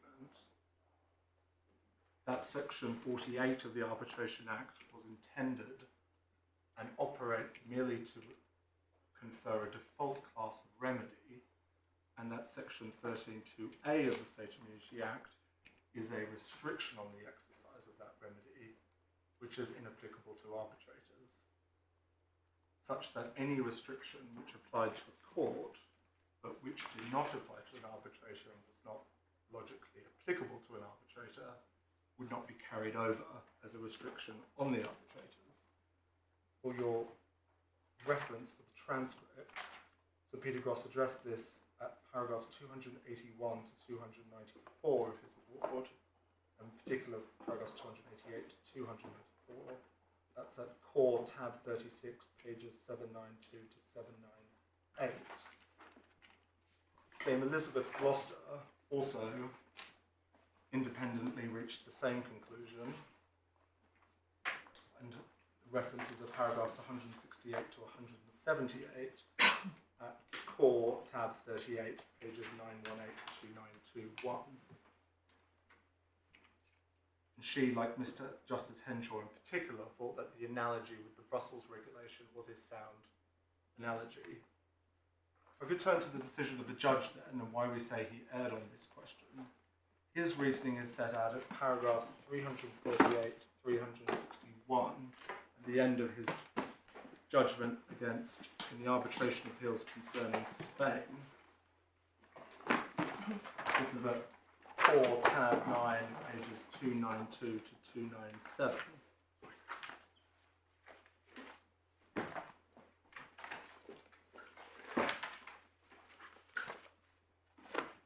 He made a number of points.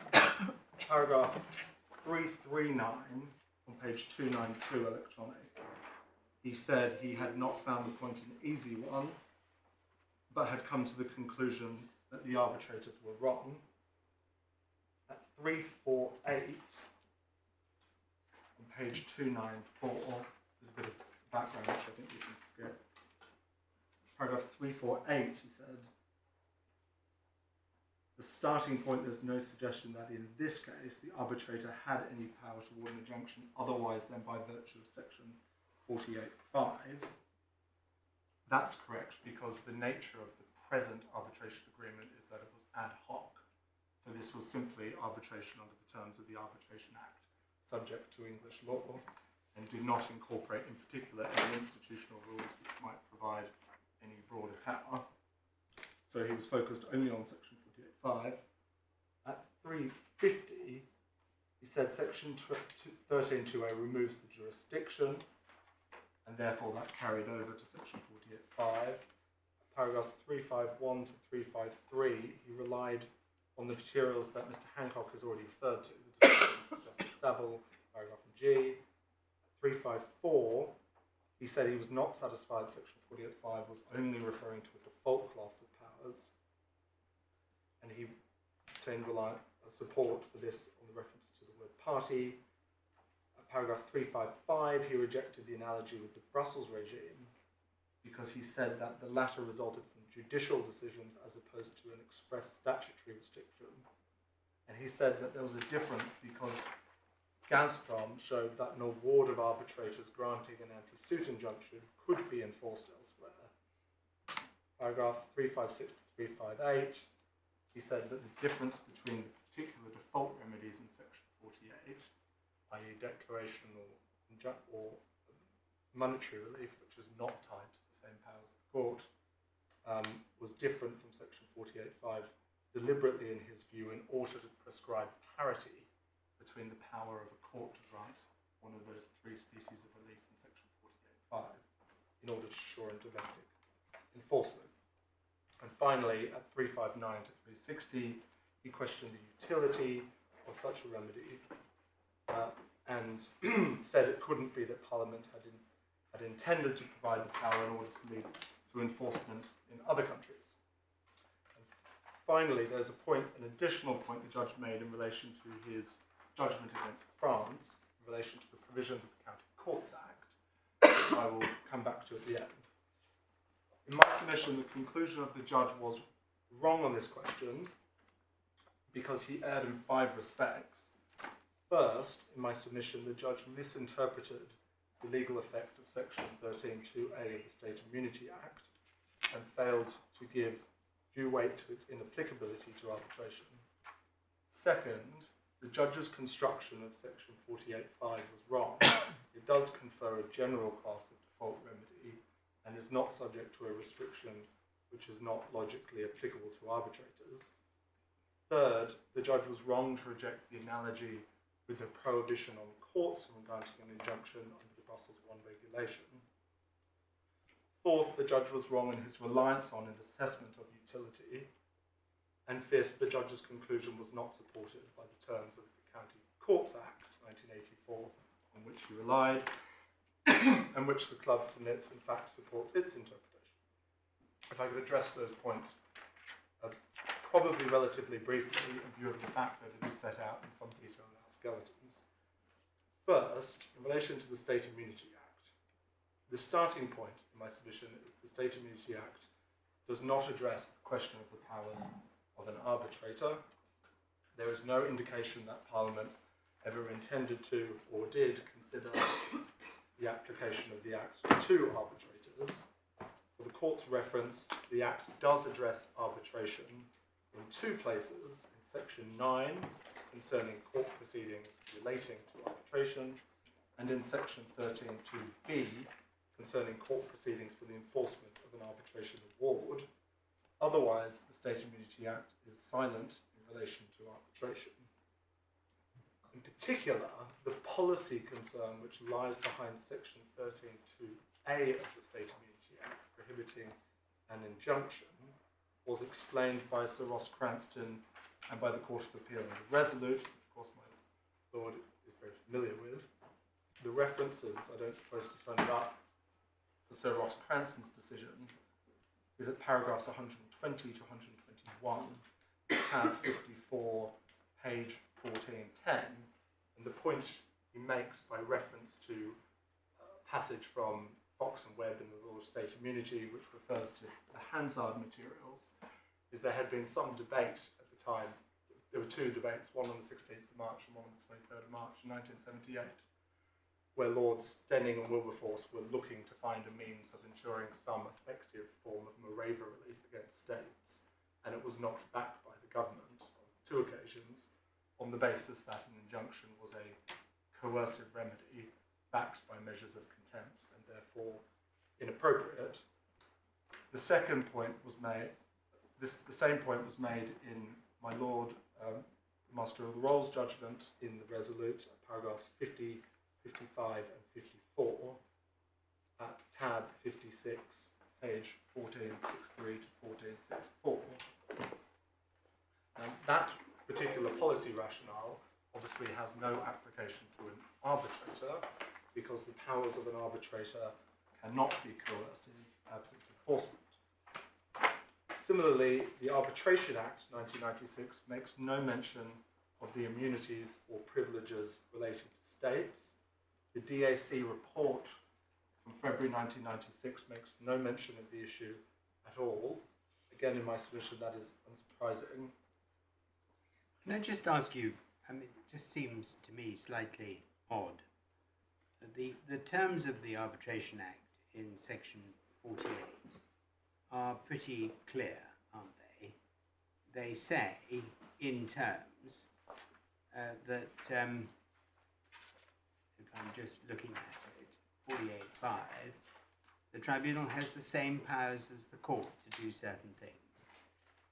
But every other provision is not framed in the terms of the same powers as the court. So why shouldn't we just read it to say what it means? The court has certain powers, and if it doesn't have powers in a particular situation, nor does the arbitrator. There are two answers to that, my Lord. One is that the relationship between the other two provisions plays both ways. So if it said that the arbitrators must have powers which are identical to and subject to the same restrictions as courts, irrespective of whether that particular restriction applies to an arbitrator or is logically applicable to an arbitrator, then one would expect to see it being made also in relation to declarations and monetary relief. But my second and more probably fundamental point, my Lord, is that it's at root we submit an ambiguous provision. When it says the same powers, one view of that is it's intended to confer in effect a default class of remedy. The other is that it's intended to prescribe that the arbitrator shall exercise a class of remedy in precisely the same manners as a court. And at root, our simple submission is there is no evidence that when Parliament passed Section 48.5 of the Arbitration Act, that it was intending to do anything other than the former. And in particular, I'll take the court briefly to the... Surely statutes mean what they say, don't they? Yes. I mean, it's 7 years after 8 years after the State Immunity Act. So Parliament's to be taken as knowing about the State Immunity Act. So why would it not say, except for injunctions against states which arbitrators can grant? Say that again, my lord. Why wouldn't it say, except for injunctions against states which arbitrators can grant? Because Section 13 doesn't apply. I mean, I just don't, at the moment, I don't see why we shouldn't read the statute as meaning what it says. I don't see that your 2 points really go, they just try and sort of circumvent it, the words. I don't think, well, that depends on what, that assumes, with respect, that the provision is intending to prescribe parity between the ways in which courts and arbitrators exercise powers. Well, it's not a question of what the policy is, it's a question of the words. Yes. The words give arbitrators the powers of the court, only uniquely in relation to 3 things. Yes. Right? In my submission, what all those words mean, and the reason why that phrase is used, is because Parliament has identified 3 effectively species of remedy. One is declarations, arbitrator can grant declarations. One is monetary relief, it can make an award of monetary relief in any money. It then uses the composite phrase, the same powers as the court to grant a remedy, rescission of an award of specific performance, or rescission of deed of the contract. And those are all equitable remedies. And so the expression which was used was simply intended to say that arbitrators have the same powers, these particular equitable powers which are otherwise available to the court. Now, I certainly take my lordship's point that it could also mean subject to the same manner in which that power is exercised. There are 2 Not possible... exercised, I mean, it's a matter of jurisdiction under Section 13. Well, I don't accept that, my lord. The reason that Mr Hancock is Section 13(2)(a) of the State Immunity Act is not jurisdictional. The jurisdiction of the court... Well, the words of Section 13. So the terms of Section 13 applies in circumstances where the state is amenable to the jurisdiction of the court in accordance with an order for permission to serve out and in accordance with Sections 1 to 11 of the State Immunity Act. In those circumstances, the court can exercise adjudicative jurisdiction over the state. Yes, there's jurisdiction over the state, but there is not, in the words of Section 13, of course there's jurisdiction over the state, but relief shall not be granted by way of injunction. Right, and that is a simple Don't call it statutory prohibition. jurisdiction. You can't grant that relief. And 48(5) is about relief. I don't accept, with respect, my lord, when it says relief shall not be granted, that does not mean that the court is deprived of a jurisdiction. The court has personal jurisdiction. Don't get hung up on the word jurisdiction. I've got Mr Hancock's submissions. It says relief shall not be given against a state by way of injunction.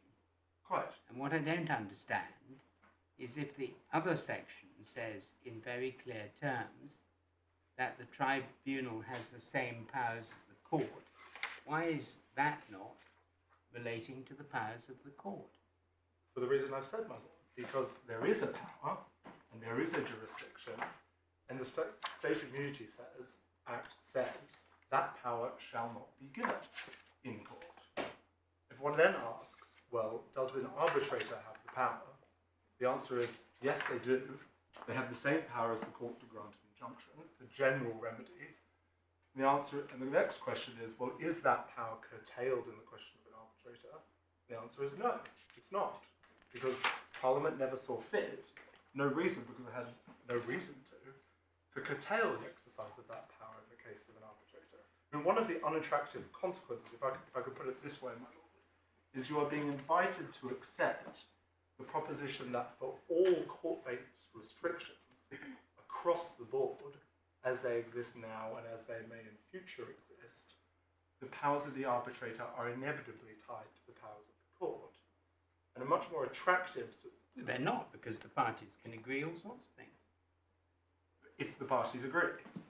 Well, they can But agree very in often- advance. I mean, I've seen the most extravagant arbitration clauses. and very often they're not extravagant at all. Very often people will just agree to arbitrate under the Arbitration Act. I mean, this is a simple point of statutory construction, anyway. So we'll have to make the best we can. It certainly is, my lord. If I could move to the I can't point believe of it's never been definitively decided. It hasn't. I suspect because, although I'm purely speculating, because of the particular way in which the argument happens to have arisen in this case. Well, like every argument In this case. never arisen before and never arise again. But nonetheless, it'll be fought to the very furthest point in the land and beyond, no doubt. If I could move to my third point, then, my lord, which is tied into the one I've just made, which is it's not an attractive construction to reach an a priori conclusion that all court-based restrictions are necessarily the same, and there is a perfectly good analogy with the Brussels I regulation, which, in my submission, the judge strained to avoid and was wrong on it.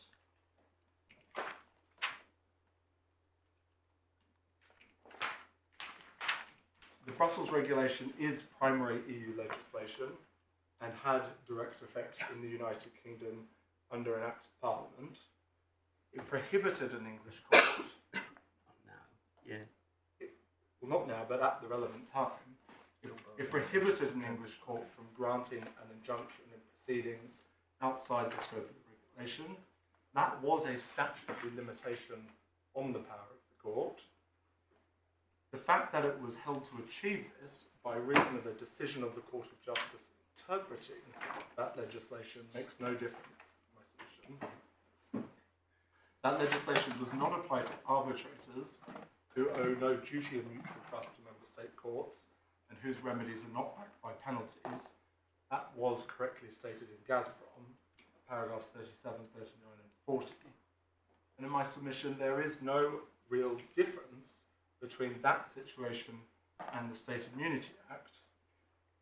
No distinction can be drawn based on the fact that the Brussels I regulation does not apply to arbitrators, because the State Immunity Act does not apply to arbitrators, nor does the policy behind Section 13(2)(a) of the Act apply to arbitrators.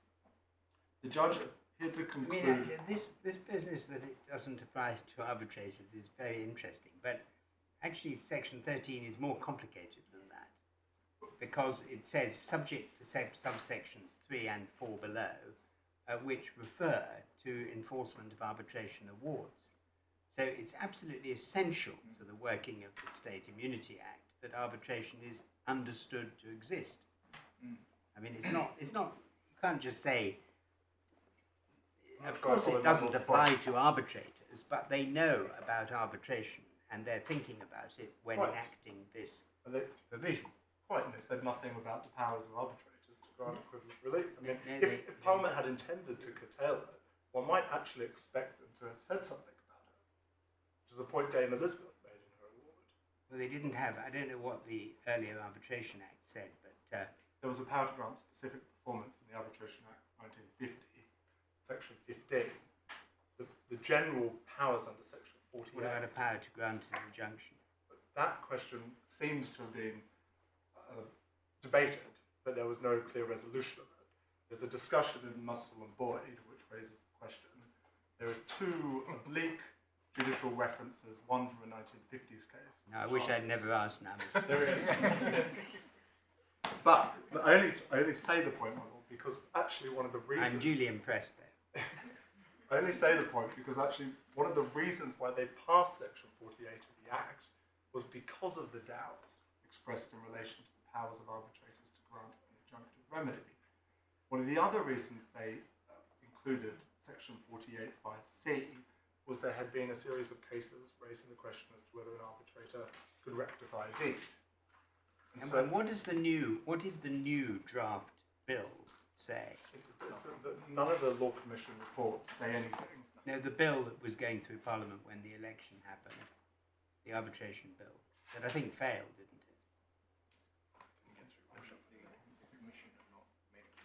I don't know. I'm afraid.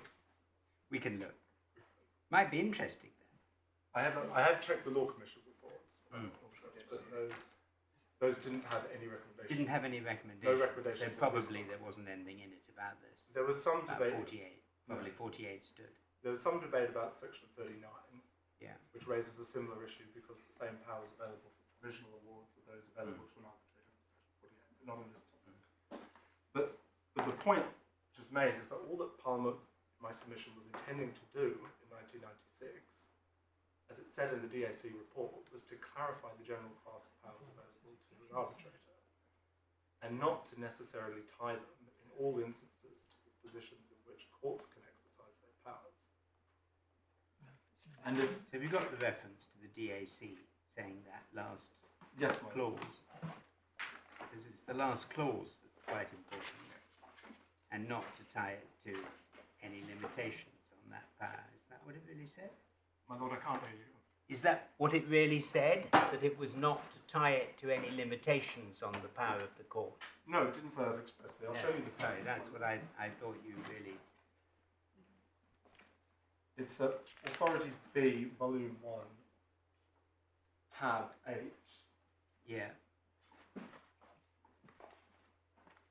Which paragraph? It's page 76. Thank you. On electronic. Yes, but my one, that may not be yours. Immunity of arbitrators. No, that's not. Page 76. It simply says, we trust the matters addressed in this clause are So self-evident. which clause is it? Clause 48, on page 76. Okay, I got it. Yeah. Clause 47. Clause 48. 48. Right.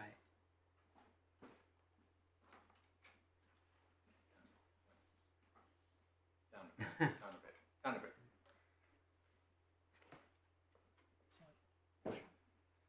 So, well, I mean, it's the point I made, really. Given that the parties are free to agree, there's nothing to restrict such remedies to those available to the court, but otherwise there is. I don't think it says that, my lord. It says, Okay. all it says is, we think this is self-evident. Anyway, I knew we shouldn't have gone to the DAC before. My lord, I do rely on it. I think all that provision was intended to do was provide a class of default remedy. Now, I accept my learned friend says, well, you can always agree to it. But if you can always agree to it, and it's not causing apparently perceived prejudice because it can't be enforced domestically, then why should it make any difference if it's not agreed to? And the central reasoning of the judge was, well, it's intended to ensure parity in all instances between powers of courts and arbitrators in order to ensure that it could be enforced domestically. Well, actually, the parties can agree a set of powers which can't be enforced domestically. If I move on to, I'd just like to make good this Brussels regulation point, because in my submission it's a perfectly good analogy. These are both restrictions applicable to courts. They both are derived from primary legislation. And if it's right that section 48.5 imposes all the same restrictions as applicable to courts on arbitrators, then it must follow that an arbitration tribunal could not have, contrary to Mr Raphael's analysis, have granted an anti-suit award in Gazprom. And Mr Justice, the learned judge below, said that actually, well, such an award could be enforced in England, or was potentially enforceable in other member states. That's at paragraph 355. In my submission, that proposition is clearly wrong. The decision in Gazprom concerned an application to the Lithuanian courts, which was the very court which had been injuncted for enforcement of an for enforcement of the arbitral award granting that injunction.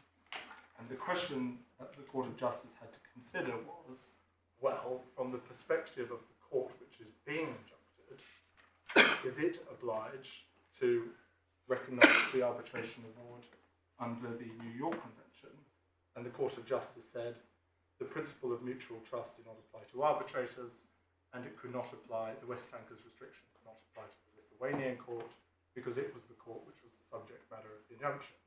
but it clearly would not follow that an English court could have granted an anti-suit award from an arbitrator in respect of proceedings in Spain, for example, under Section 66 of the Arbitration Act.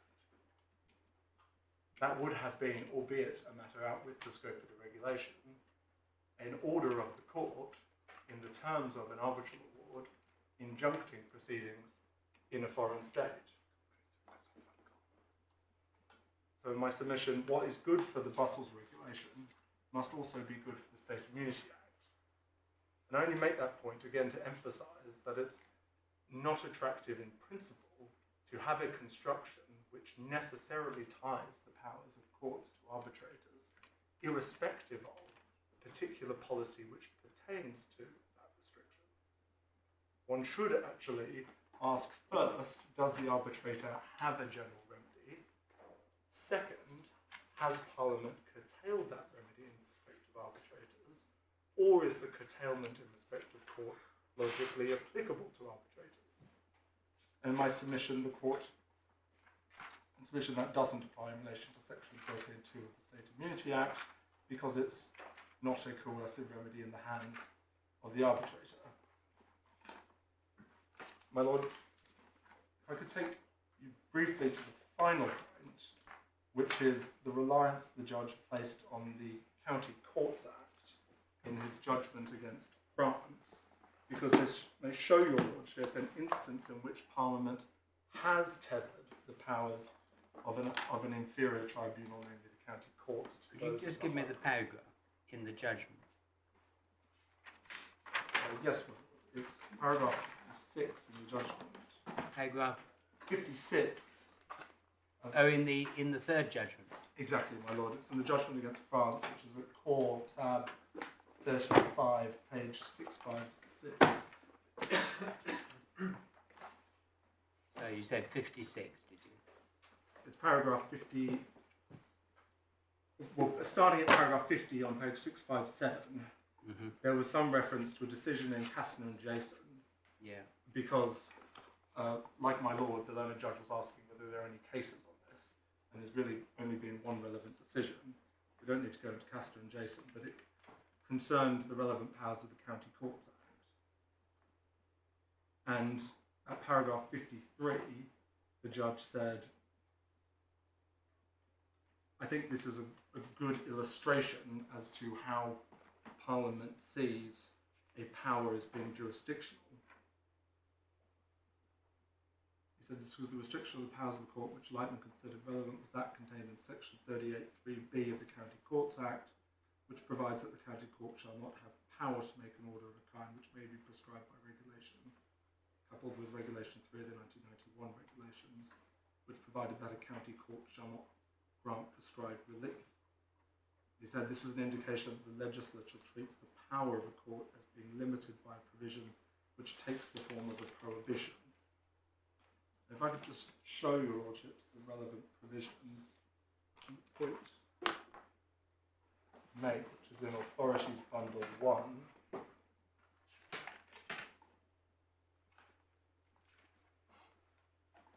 These analogies are very difficult, aren't they? Well, anyway, where is quite, my lord. I mean, my first submission is that trying to draw an analogy between the relative powers of the County Courts Act and the High Court is not... The words are not the same. They're not quite. And if you turn to page 44, tab 6 of Authorities The Bundle court may 3. make any order which could be made by the High Court. Neither the County Court has power to make an order of prescribed kind, whereas in the State Immunity Act, it's quite a different formulation. Quite. So I make two submissions to this. First, the State Immunity Act does not use the phrase has no power. It says relief shall not be granted. That goes to the question as to whether it is, in a sense, a restraint on a power that exists or the abolition of a power.